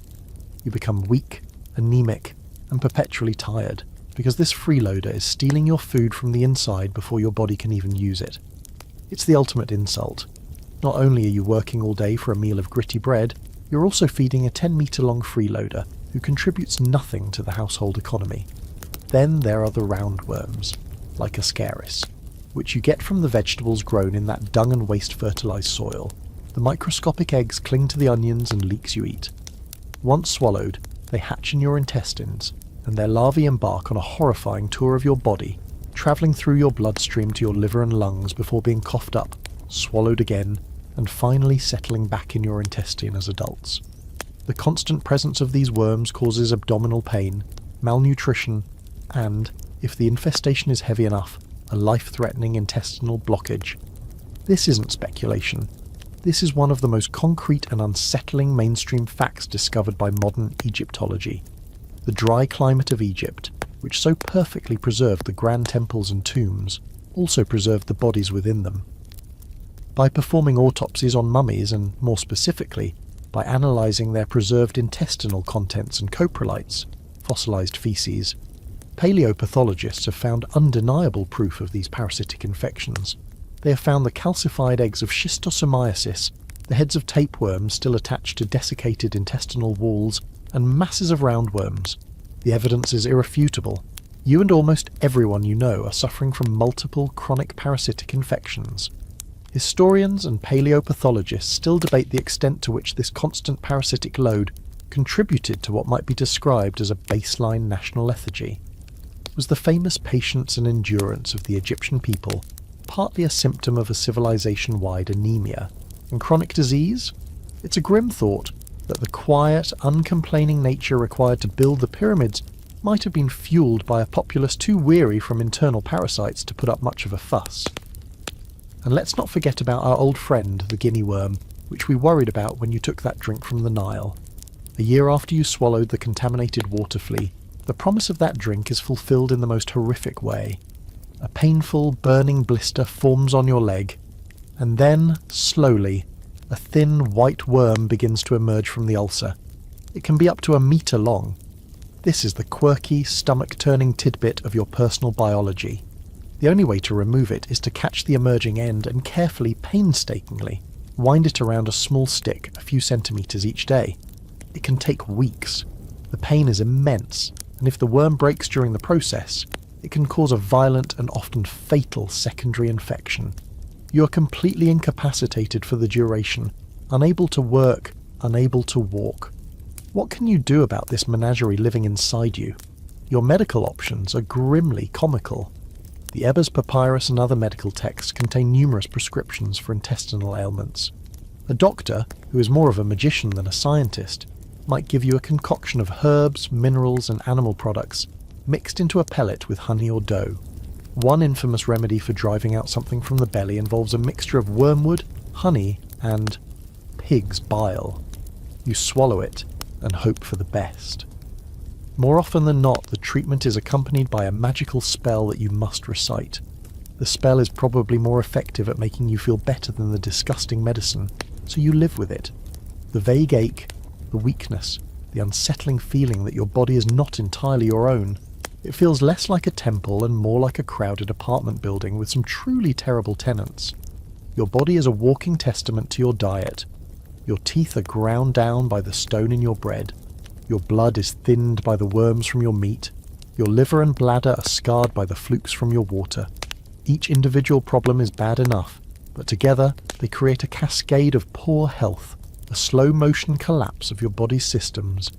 You live inside a body that has become a battlefield. Your teeth are worn-down fortresses, your gut is an occupied territory, and your blood is a highway for microscopic invaders. Each individual ailment we've discussed, the dental attrition, the parasitic worms, the bacterial infections from the water, is a heavy burden. But the true misery of your diet is not in these individual attacks, it's in the synergy. It's the way these problems combine and compound, creating a cascade of systemic failures that leads to a state of chronic, debilitating ill health. Your bland, gritty, contaminated diet isn't just unpleasant, it's the architect of your body's slow, premature decline. Let's start with your bones. You might think that your diet, rich in bread and beer, would provide plenty of calories, but it's severely lacking in crucial micronutrients. The constant parasitic load from tapeworms and roundworms actively robs you of the vitamins and minerals you do manage to consume. The lack of variety in your vegetable intake means you're missing out on a wide spectrum of nutrients. Specifically, you're likely chronically deficient in calcium and vitamin D. While you live under a powerful sun, your skin is dark to protect you from its radiation, and your culture's modesty standards mean you're often covered in linen robes, limiting the amount of vitamin D your body can produce. The result? Your bones are brittle. Conditions like osteoporosis and osteomalacia, a softening of the bones, would be rampant. When scientists examine the skeletons of your people, they find evidence of this fragility. Frequent healed fractures, compressed vertebrae, and other signs of poor bone density. A simple fall that a well-nourished person might shake off could result in a debilitating broken hip for you. For a woman, this nutritional deficit is even more dangerous. Multiple pregnancies and periods of breastfeeding would leach even more calcium from your skeleton, leaving you dangerously vulnerable. The backbreaking work of grinding grain on the quern for hours every day would put immense strain on a skeletal structure that is already compromised. Now, let's look at your heart. A mainstream historical fact that has shocked modern researchers is the discovery of advanced atherosclerosis, the hardening and narrowing of the arteries due to plaque buildup, in a surprisingly high number of Egyptian mummies. This is the same condition that leads to heart attacks and strokes in the modern world. Initially, this was a mystery. How could a population without widespread obesity, who didn't smoke tobacco, and who ate a low-fat diet, by our standards, suffer from a disease we associate with a modern indulgent lifestyle? The answer is likely a complex cocktail of factors related to your diet and health. One leading theory points to chronic inflammation. Your body is in a constant state of high alert. Your immune system is working overtime to fight the schistosomiasis in your blood, the abscess in your jaw, the roundworms in your gut, and the soot in your lungs from the dung fire smoke. This relentless system-wide inflammation is now known to be a major driver of arterial plaque formation. So while you aren't eating cheeseburgers, the constant war inside your body is silently hardening your arteries. Another theory, a quirky but plausible one, suggests that the specific types of fats and oils you did consume, like some of those unrefined seed oils, might have been pro-inflammatory. Historians and scientists still fiercely debate the primary cause of this ancient atherosclerosis, but the evidence of its existence is written in the preserved arteries of your pharaohs and priests. The cumulative effect of this poor diet is a dramatically shortened life expectancy. If you survive the perils of childbirth and the diseases of infancy, you might reasonably expect to live into your 30s or maybe early 40s. Reaching the age of 50 would make you a respected ancient elder. This wasn't because of constant warfare or spectacular accidents. It was a quiet, grinding process of being worn down from the inside. Your body simply gave out under the strain of malnutrition, parasitic infection, and chronic inflammation. Your daily experience is one of pervasive low-grade misery. You wake up feeling tired. Your joints ache. Your gut is often unsettled. You have a persistent cough from the smoke of your cooking fire. Your teeth throb. You don't call this being sick, you call this being alive. It is the normal state of things. You see the same weariness in the faces of your neighbours, the same stooped posture in the backs of your elders. You might attribute your lack of energy to the heat, or to the will of the gods. You would never guess that the true culprit is the gritty bread, the cloudy beer, and the muddy fish you eat every single day. The food that is supposed to give you life is, in fact, the very thing that is slowly, methodically, and comprehensively taking it away. And perhaps no one felt the physical toll of this food system more acutely, more directly, than the women who are tasked with the first and most crucial step of its preparation.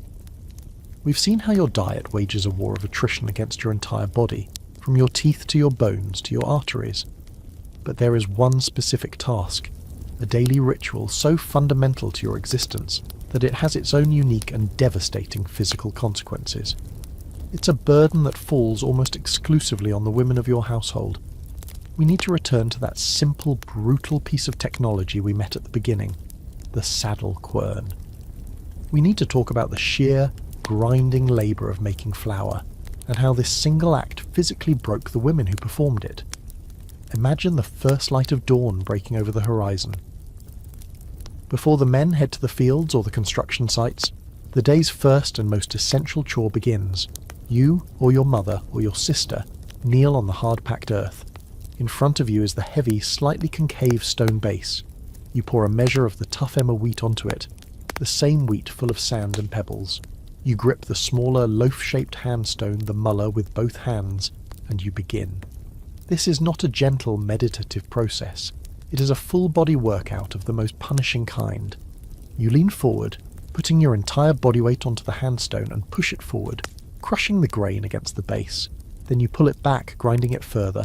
Push and pull, forward and back, for hours. The motion is repetitive, strenuous, and ergonomically disastrous. Your body is not designed for this. Your spine is bent into an unnatural curve. Your arms, shoulders, and back muscles are under constant strain. Your wrists are flexed at an awkward angle, and your knuckles often scrape against the gritty surface of the quern itself. The dust you create, a mixture of flour, sand, and stone particles, fills the air around you. You breathe it in, a fine silicate dust that irritates your lungs and contributes to the chronic cough you've had for years. It coats your skin and gets in your eyes, but you don't stop. The rhythm is relentless. Scrape, grind, push, pull. Your family needs bread. The state requires its quota. This is your primary contribution, your non-negotiable duty. A family's daily supply of flour could take anywhere from 2 to 4 hours of this continuous, back-breaking labour to produce. This is a mainstream historical fact, supported not just by the thousands of quernstones found at archaeological sites, but by the skeletons of the women who used them. When physical anthropologists examine the remains of ancient Egyptian women, they find a distinct pattern of skeletal markers, a grim signature written in bone that tells the story of their work. They find pronounced osteoarthritis in the lower back, the knees, and the ankles, the joints that bore the most strain from the constant kneeling and rocking motion. They discover evidence of repetitive stress injuries in the shoulders, elbows, and wrists. Vertebrae are often compressed and damaged. A particularly quirky and telling injury is found on the toes. From kneeling for hours with their feet tucked underneath them, many women developed hyperextension of the big toe joint, sometimes so severe that it led to bone-on-bone contact and painful arthritis. They even find tiny telltale fracture patterns in the kneecaps. These women's skeletons cry out with the story of their labour. They are the physical embodiment of the phrase daily grind. This was a woman's work from a very young age. A girl would learn the motion from her mother, starting with shorter shifts and building up the necessary strength and endurance. By the time she was a young woman, her body would already be showing the signs of this specialised labour. It was a cycle of pain passed down through generations. Historians still debate whether this arduous task was ever shared by men in a household setting. While men are shown in some official bakery contexts, the overwhelming evidence from domestic settings and skeletal pathology points to this being an exclusively female burden. It was a fundamental division of labour that shaped the female body, and, likely, the social perception of women's roles. Think of the sheer physical toll. While a man might be engaged in heavy labour like hauling stones, his tasks might vary from day to day. He might have periods of rest. But the grinding of grain was non-negotiable. It happened every single day without fail, from girlhood until a woman was too old and broken to continue, at which point her daughter would have long since taken over. It was a constant draining expenditure of energy just to produce the raw material for the most basic food. So while the man is out in the field, facing the dangers of the sun and the river, the woman is at home, slowly destroying her own body to provide the family's staple food. The gritty bread that wears down the teeth of her husband and children is purchased at the cost of her own spine, her own joints, her own health. It is a profound and tragic irony. The very act of nourishing her family is what physically incapacitates her. As you watch your mother, her back permanently stooped, rise stiffly from the quern, you see your own future. And you can't help but wonder if there is anyone in this world who gets to eat without paying such a terrible price. Perhaps you think in the next life. After all, the food they put in the tombs looks so much better. Your mother straightens her back with a soft groan. The day's grinding done. The coarse, sandy flour, bought with the currency of her own physical decline, sits in a clay bowl. You look at the meagre pile of grey meal, and then you think, as you often do, of the tombs. Not the terrifying dark places of spirits and curses from folklore, but the vibrant, colourful palaces for the dead that you see being built for the nobles and officials in the valley across the river. You have heard the stories from the men who work there. You have seen the reliefs on the temple walls. You know what they put inside those tombs, and it is a bitter, cosmic joke. The dead in your land are provided with a feast far more lavish, more perfect, and more wholesome than anything you will eat in your entire weary life. The Egyptian belief in the afterlife was not some vague spiritual concept. It was a concrete physical continuation of life on Earth, but better. To thrive in this next world, the deceased, known as the Ak, needed all the same things they needed in this one. A home, the tomb, clothing, the linens they were wrapped in, tools, and most importantly, food. An eternal supply of it. This wasn't just a hope, it was a core tenet of your entire religious system. A mainstream historical fact is that providing for the dead sustenance was a sacred duty, fulfilled through multiple overlapping methods. First, there was the real food. During the funeral and for a period afterward, actual offerings of bread, beer, meat, vegetables and fruit were brought to the offering chapel of the tomb. Joints of beef, roasted geese, perfectly formed conical loaves of bread, jars of wine and fine beer, a spread worthy of a king. These were laid out on an offering table before a statue or a relief of the deceased, who would magically absorb their essence, their ka. Of course, this real food would spoil. After the ritual was complete, it would be reverted and consumed by the funerary priests responsible for maintaining the tomb's cult. It was a clever system that fed the dead spiritually and the priests physically, but this couldn't go on forever. So, the Egyptians developed a brilliant, eternal backup plan: magic. The walls of the tomb chapel were covered in detailed, beautifully painted scenes of food production and feasting. You see servants tending cattle, bakers shaping perfect loaves, brewers filling jars with clear, untroubled beer. You see offering tables piled high with a bounty that would make you weep. Pomegranates, figs, dates, honey cakes, fat haunches of roasted ox, glistening fish, the good kind, not your muddy catfish. The belief was that these images, activated by religious spells from texts like the Book of the Dead, would magically manifest as real food for the deceased in the afterlife. It was a permanent, indestructible menu. And if that wasn't enough, there was a third layer of insurance: models. In many tombs, especially from the Old and Middle Kingdoms, archaeologists have found charming and incredibly detailed miniature models of entire scenes from daily life. You find model granaries with tiny workers measuring grain, model breweries with little figures mashing beer, and model butcher shops with miniature oxen being prepared.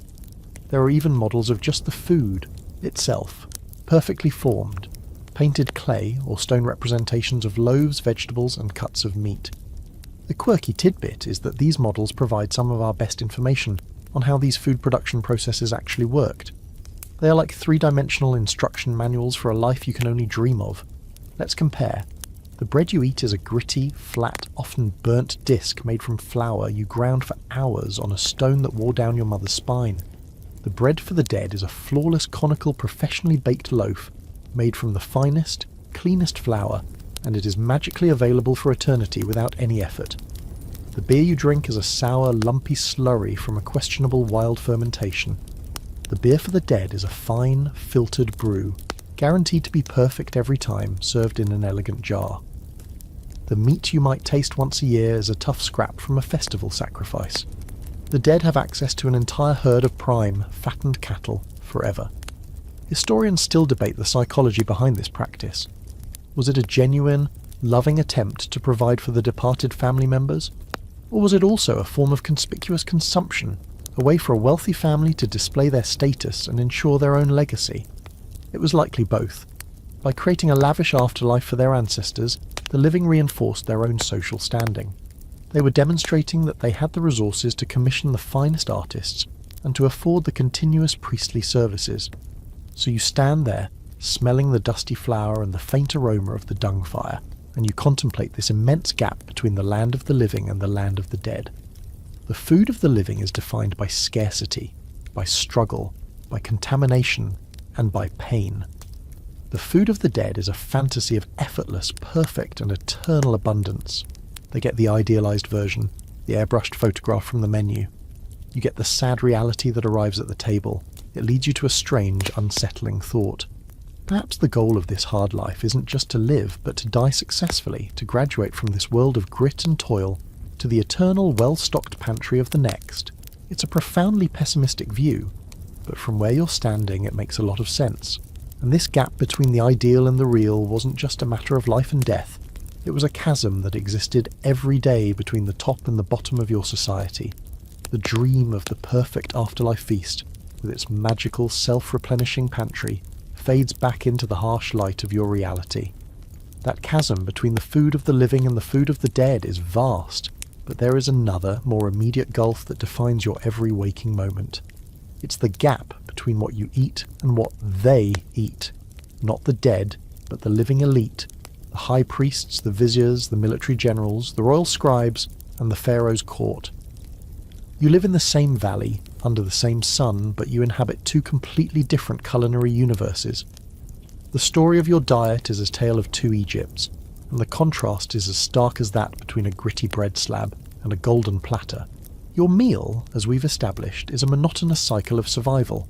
It's bread made coarse with sand and stone, its primary virtue being that it fills your belly. It's beer that is more like a thin, sour porridge, valued for its calories and relative safety, not its taste. It's a rare, muddy-tasting fish from the Nile, a scrawny marsh bird, and a pungent onion. It's a diet built on a foundation of emmer wheat and barley, a pyramid of carbohydrates with a tiny, precarious capstone of occasional protein. Your food is fuel, and often it's failing contaminated fuel. Now, let's pull back the dusty curtain and glimpse a meal in the villa of a high-ranking official, perhaps the overseer of the very project you work on. The setting itself is different. He isn't eating in a dusty, fly-blown courtyard. He reclines on a fine wooden couch in a shaded portico, a gentle breeze stirred by a servant waving a large palm frond. His food isn't served on a rough pottery shard or a piece of bread. It's arranged on platters of polished alabaster and in bowls of vibrant blue faience. The air smells not of dung smoke, but of incense and lotus blossoms. And the food is a spectacle. His meal isn't a single, humble dish. It is a succession of courses, a demonstration of wealth and access. His bread is not like yours. It's made by professional bakers in a dedicated kitchen, using finely sifted flour. It's leavened, light, and airy, baked into dozens of different fanciful shapes, animals, flowers, geometric patterns. Some of it is sweetened with honey or studded with expensive dried fruits. This is a mainstream historical fact, evidenced by the huge variety of bread shapes found in tomb offerings and depicted in banquet scenes. Bread was not just food for the elite, it was an art form. His drink is not your chunky beer. He has that too, but it's a higher grade, likely filtered and flavoured with dates or herbs. More importantly, he has wine. Wine was the drink of the super elite. It was grown in specialised vineyards, primarily in the Nile Delta, and aged in clay amphorae that were labelled with the vintage, the vineyard, and the name of the chief vintner, just like a fine bottle of French wine today. A quirky tidbit of oenological history. A king like Tutankhamun had dozens of jars of wine buried with him. An analysis has shown that he had a preference for a specific type of red, demonstrating a sophisticated palate and a well-established wine culture at the highest levels. You, on the other hand, have probably never even tasted a grape, let alone wine. For his main course, he isn't choosing between a small fish or a tiny bird. He has both, and more. There is a whole roasted goose, force-fed to be plump and fatty, its skin glistening. There is a haunch of prime beef, or a leg of gazelle, seasoned with exotic spices like cumin and coriander. There are multiple varieties of fish, grilled and served with a sauce. Beside these meats is a rainbow of vegetables you would barely recognise. While you have your onions and garlic, he has crisp lettuce, tender cucumbers, lentils, chickpeas, and perhaps even imported delicacies. For dessert, there are no fly-speckled dates. There are elaborate cakes made from honey, tiger nut flour, and spices. There are fresh figs, grapes, and pomegranates piled high. The sweetness is pure, clean, and abundant. Every part of his meal speaks of a life free from the struggles that define yours. His food is clean, not contaminated. His flour is fine, not gritty. His diet is varied, not monotonous. His cooks worry about presentation, not just preservation. Historians still debate the exact daily diet of different social strata. Was there a middle class of artisans or scribes who ate somewhere in between these two extremes? Almost certainly. An independent craftsman might have had more variety than a state-paid labourer. But the fundamental gap between the ration-eating majority and the feasting elite was immense and unbridgeable. This disparity wasn't just a matter of comfort, it was a tool of social control. Your entire existence was dependent on the state's granaries. If the pharaoh's bureaucracy failed, or if the Nile's flood was poor, the elite might have to tighten their belts, but you would starve. The power to control the food supply was the ultimate power, and nothing brought that terrifying reality into sharper focus than when the life-giving river itself failed to deliver its annual gift. The chasm between your meagre meal and the pharaoh's feast is a fact of daily life. A social structure as solid and imposing as the Great Pyramids. You accept it. But there is one event that can shatter this structure, a catastrophe that threatens to drag everyone, from the highest priest to the lowliest farmer, into the same desperate abyss. This is the ultimate terror, the nightmare that haunts the heart of your entire civilization, the failure of the Nile's flood. Your whole world is built on a promise, the promise that every summer the great god Happy will swell the river, sending its life-giving waters and a fresh layer of rich black silt across the floodplain. Your calendar, your religion, your economy, everything is calibrated to this single, crucial event. The scribes meticulously measure the water level using nilometers, stone staircases or pillars set into the river that mark the height of the flood. A mainstream historical fact is that a perfect inundation was considered to be around 16 cubits, about 8.4 metres, at Memphis. Too low, and the water wouldn't reach enough of the farmland, leading to a poor harvest. But too high, and the floodwaters would be a destructive torrent, washing away villages and ruining the irrigation canals. It was a delicate balance, a divine negotiation. Most years the god is kind. The river rises, the fields are watered, and the harvest is sufficient. But what happens when the promise is broken? Imagine a year when the rains in the Ethiopian highlands are weak. You wait, scanning the horizon day after day. The summer heat intensifies, the air grows thick and still, but the river remains sluggish and low within its banks. A nervous whisper spreads through your village. The scribes at the nilometer send worried reports. The pharaoh and the priest perform ever more frantic rituals, making massive offerings to appease the angry gods. But Happy remains deaf. The flood does not come. The consequences are immediate and catastrophic. Without the flood, the fields remain dry, cracked, and barren. The thin layer of topsoil from last year is exhausted. There can be a little irrigation from the river itself, but it's not enough to sustain the entire nation. The harvest fails. The grain that is supposed to fill the massive state granaries, the grain that feeds you, the army, the priests, and the bureaucrats, simply does not exist. The first year is hard. The state opens its reserve granaries, the stores from previous bumper crops. Rations are cut. Your daily portion of bread and beer shrinks. The price of grain on the small free market skyrockets. Your family begins to starve. You hunt and fish with a desperate fervour, but the marshes and the river are soon depleted by thousands of others doing the same. You forage for wild roots and edible weeds in the desert, but there is little to be found. By the second year of a failed flood, the situation descends into a true nightmare. The state granaries are empty. There are no more rations. The social order begins to fray.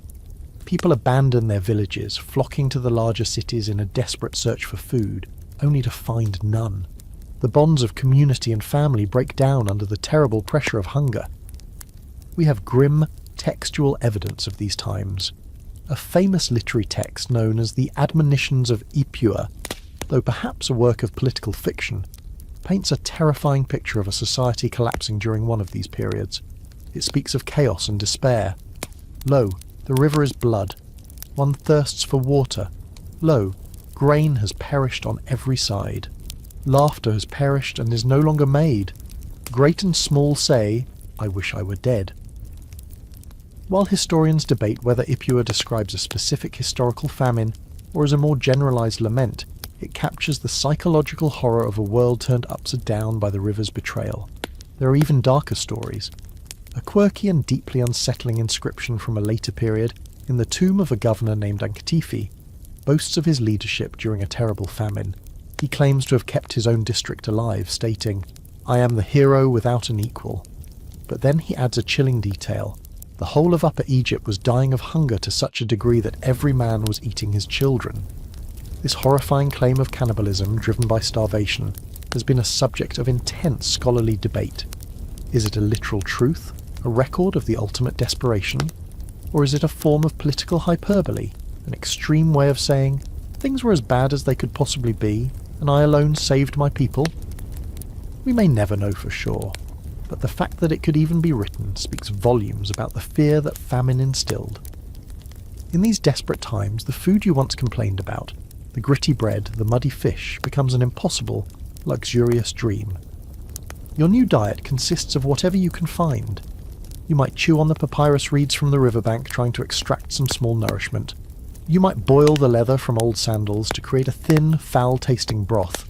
Your body wastes away. Your children, their bellies swollen from malnutrition, grow silent and weak. The vibrant, eternal civilization of Egypt is revealed to be a fragile miracle, entirely dependent on a single, fickle artery of water. The failure of the river is the ultimate proof that your life is not in your own hands. It's in the hands of the gods, the pharaoh, and the vast impersonal system that doles out your very sustenance. The spectre of a failed harvest, of nationwide famine, is the ultimate terror. But even in a good year, when the Nile delivers its gift and the granaries are full, your relationship with food is one of absolute dependency. You do not work for money in the way we understand it. You do not receive a handful of gold or silver coins at the end of the week to spend as you please. Instead, you are paid in the very staples of life. You are paid in bread and beer. Your wages are edible, and this system, while practical, makes you a permanent, powerless servant of the state that feeds you.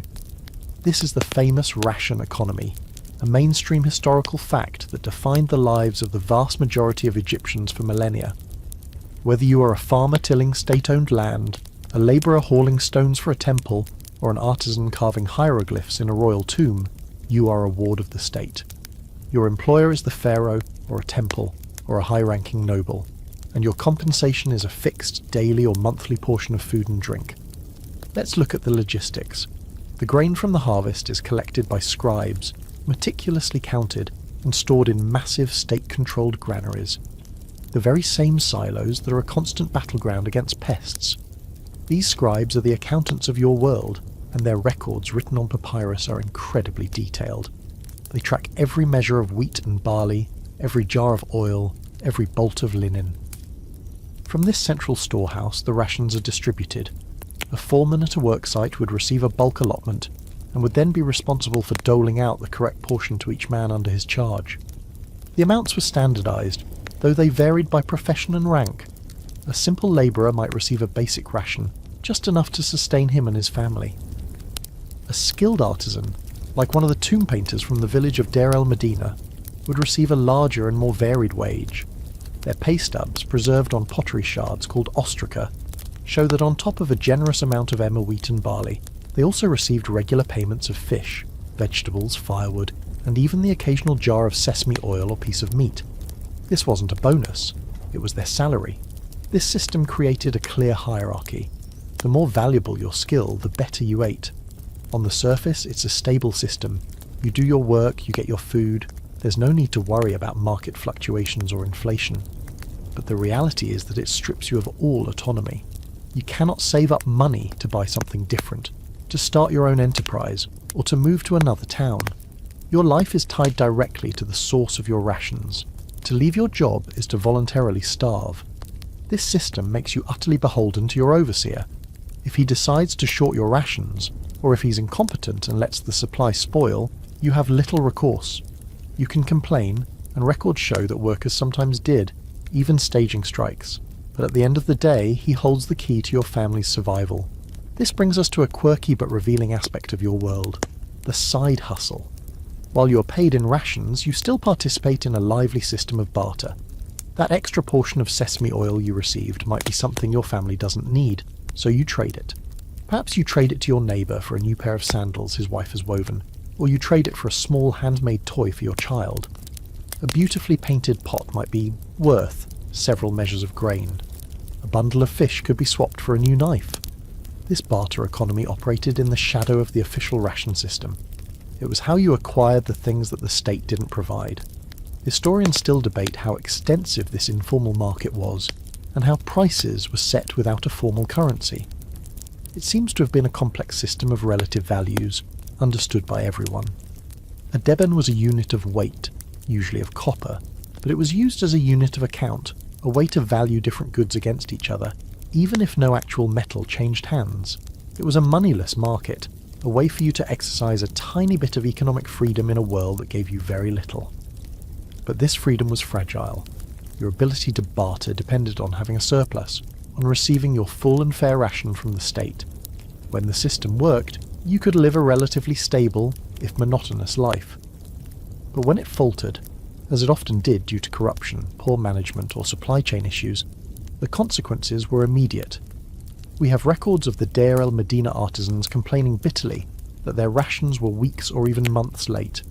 In one famous instance, they laid down their tools and marched to a nearby temple, chanting, "We are hungry!" This was the world's first recorded labour strike, and it was not about working conditions or hours. It was about the fundamental failure of their employer to deliver their edible wages. So you are trapped.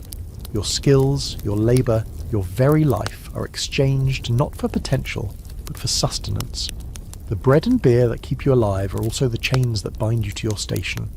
You are a cog in a vast ancient machine, fueled by grain, and entirely dependent on the steady hand of the bureaucracy that operates it. And within that bureaucracy there is one group who has figured out how to game the system better than anyone else. The priests who have a direct line to the gods, and more importantly, to their leftovers. You are a cog in the machine, bound by the edible chains of your ration. You understand your place in the vast grinding order of the world, but as you toil, you're keenly aware of one group that seems to operate with a different set of rules. They are the priests, the holy servants of the gods. They don't plough the fields or haul the stones, yet they live surrounded by an abundance you can only dream of. They have found the ultimate loophole in the system, a sacred and unassailable way to game the economy of survival. They get to eat God's leftovers. You see it every day. A solemn procession moving towards the towering pylons of the local temple. At its head are priests in spotless white linen robes, their heads shaved and gleaming in the sun. Behind them, temple attendants carry the daily offerings for the god statue that resides in the dark secret sanctuary. You smell the procession before you see it clearly. It's the rich, savoury aroma of roasting meat, the sweet scent of honey cakes, the clean fragrance of finely baked bread. They carry haunches of beef, trussed geese, baskets overflowing with pomegranates and figs, and tall sealed jars of wine. This is the very best food the land can produce, offered up for a deity you will never see, in a room you will never be allowed to enter. Here's how the sacred system works. The food is arranged on an offering table before the cult statue of the god. Through a series of rituals and chanted spells, the god is invited to partake. The belief is that the deity magically consumes the spiritual essence, the ka, of the food. The god, being a spirit, has no need for the physical substance. It is a very neat eater, never leaving a crumb or a bone.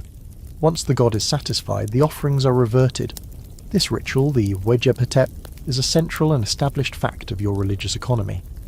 The physical food, now sanctified by its contact with the divine, is removed from the sanctuary. And who gets to eat this holy, blessed food? The priests. It is the holiest doggy bag in history, and it ensures that the priestly class enjoys a diet that rivals that of the highest nobility. This is not a rare treat for them. This is their daily bread. While you chew on your gritty, sandy loaf, the priests are eating bread made from clean, sifted flour. While you drink your sour, lumpy beer, they are drinking fine wine from the Delta vineyards. And most importantly, while you might taste meat once or twice a year, the higher-ranking priests eat meat every single day. The temple herds provide a steady supply of cattle for sacrifice, meaning that beef, the ultimate luxury, is a regular part of their menu. This is the greatest perk of their job, a form of compensation far beyond any ration of grain. They have the best company cafeteria in the ancient world, and the menu is personally approved by God. Of course, this entire system is wrapped in a thick blanket of religious justification. No one considers it theft. The priests are not stealing from the god, they are sharing in a divine meal. By consuming the reverted offerings, they are absorbing some of the god's power and blessing, making them fit to continue their sacred service. It's a perfect, self-sustaining loop of power and privilege. Historians still debate how much this system was driven by genuine piety versus its function as a powerful economic engine for the priestly class. Was it a deeply felt religious practice, or a brilliant theological justification for ensuring the temple elite were well-fed and loyal? The truth is likely a complex mixture of both. It was a system that fed the spirit of the gods and the bellies of their servants with remarkable efficiency. To even be worthy of handling this divine food, a priest had to maintain a state of extreme ritual purity. This is a quirky but telling detail of their lives. They had to wash multiple times a day in sacred pools.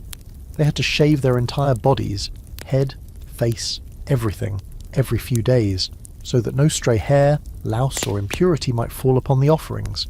They could only wear freshly laundered white linen and papyrus sandals. This enforced cleanliness stands in shocking contrast to your own life. You, who are perpetually dusty, who cooks in a grimy courtyard, who drinks contaminated water. The priests inhabit a separate, sterile world, and their diet reflects this purity. Their food is clean, blessed, and abundant. Yours is gritty, questionable, and scarce. You watch the last of the procession disappear behind the massive temple walls. You know what will happen. The food will be offered, the essence will be consumed, and in a few hours the priest will sit down to a feast. It doesn't necessarily make you angry. It's just the way things are. It is the cosmic order. The gods eat first, then the pharaoh and his court, then the priests, then the regional governors and the high officials, and far, far down at the bottom of that great food chain, there is you, hoping for your daily ration of sandy bread. You're at the very end of the line, ready to receive the last meanest scraps of what this harsh and bountiful land has to offer. And now, it's time for one final, representative meal of your own. The last sliver of the sun bleeds across the western desert, painting the sky in bruised shades of orange and purple. The day's heat begins to recede, but the air remains thick with the accumulated dust and smells of the village. A familiar ache has settled deep in your bones, the dull throb of labour that is your body's daily prayer, and beneath it, a more urgent sensation, the hollow call of hunger.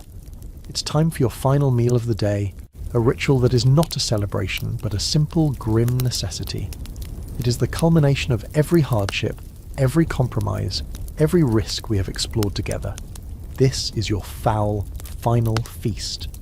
You move to the corner of your courtyard, your open-air kitchen, where a few dung cake embers still glow faintly in the hearth pit. First, the bread. You take a lump of the dough that your mother prepared this morning, her own spine's curvature paying the price for this meal. It feels heavy and dense in your hands, and you can feel the familiar, unpleasant grittiness of the sand and stone dust within it. You shape it into a rough disc and slap it onto a flat, hot stone. You've nestled beside the coals. The dung smoke curls around it, acrid and biting, lending its unique and unwelcome perfume to the bake. While it cooks, you prepare the centerpiece. Not a roasted goose, not a haunch of beef. Tonight, it is a piece of salted, sun-dried mullet that has been hanging from a rafter for a week. It's as stiff as a wooden plank and smells powerfully of old fish and salt. You place it in a bowl of the silty Nile water to soften, the same water you know is teeming with invisible dangers. As it soaks, you fish out a couple of hard-boiled pigeon eggs from a small pot, a minor extravagance from a lucky find in a nearby dovecote. You peel them, their shells coming away to reveal a rubbery greyish-white oval. For your vegetable, you reach for an old friend, a small pungent onion. You slice it with a worn bronze knife, its sharp fumes making your eyes water, a welcome distraction from the stinging smoke. Your beverage is ready. You dip a cup into the large clay jar in the corner and pour out a measure of the cloudy, lukewarm beer. You watch a bit of sediment and what looks like a drowned gnat swirl in the cup before settling. You're honestly past the point of caring. Your quality control standards have been beaten into submission over a lifetime of this. Your bread is done, blackened on the bottom and hopefully cooked through. You use it as your plate. On it you place the now sodden piece of fish, which has softened into a chewy, fibrous mass. You add the halved pigeon eggs and the pile of raw onion. You sit on the ground, your back against the mud brick wall of your house, and begin to eat. The first bite is the fish. The saltiness is overwhelming, a chemical tang that burns your tongue. The flesh is tough and stringy, and beneath the salt you can taste it. The unmistakable earthy flavour of the river bottom. It's the taste of mud and decay. Next, you tear off a piece of the bread. The familiar sickening crunch of grit echoes in your jaw, sending a dull shockwave through your worn sensitive teeth. You chew slowly, deliberately, trying to minimise the pain. The bread itself is bland, its flavour entirely derived from the smoke and ash it was cooked in. You take a bite of the onion. Its fiery, sulphurous crunch is a violent explosion of flavour in the bland landscape of the meal. It's not pleasant, but it is, at least, interesting. You wash it all down with the beer. The sour, grainy liquid is almost a relief, cutting through the salt and grit, but its lumpy texture coats your tongue. A fly, drawn by the scent of your feast, buzzes around your head and lands on the piece of bread in your hand. You wave it away without thinking. It'll be back. They always come back. This is your diet in a single sad portrait. A mainstream historical fact is that the Egyptian diet, for all its monumental backing, was nutritionally precarious, heavily reliant on a few staples and subject to constant contamination.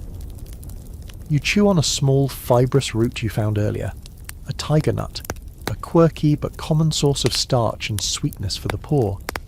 Its faint, nutty flavour is lost in the chaos of salt and onion. You think about the pigs that some people keep in the northern villages rooting in the mud. The priests say they are unclean, but you've heard the meat is rich and fatty. Historians still debate the role of pork in the common diet, whether it was a widespread but low-status food or a genuine taboo for most. Right now, you'd happily risk a god's displeasure for a single savoury bite of it. But there is no pork. There is only this salty, gritty, pungent, sour combination of survival. It is the taste of your world. It is the physical manifestation of your place in the great unchangeable order. It is a meal that fills your stomach but drains your spirit. Fuel for a body that is already breaking down. You finish the last bite, swallow the last of the sour beer, and the familiar discomfort settles in your gut. A quiet greeting from the parasites who are your eternal dinner guests. The feast is over, and so, the taste of grit and smoke, of salt and sourness, begins to fade from your palate as our journey together comes to a gentle close. That world of struggle is not yours, not tonight. Let the image of the dusty courtyard soften and dissolve, the harsh Egyptian sun giving way to the cool, quiet darkness of your own room.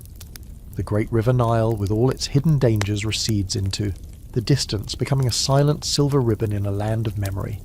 The sound of the grinding quern, the buzz of the persistent flies, the smoky haze of the dung fire, let it all drift away now, carried off on a soft and peaceful breeze. Release the feeling of the hard-packed earth beneath you, and feel instead the comfort of where you are right now. The weight of your own body sinking into a place of rest and safety.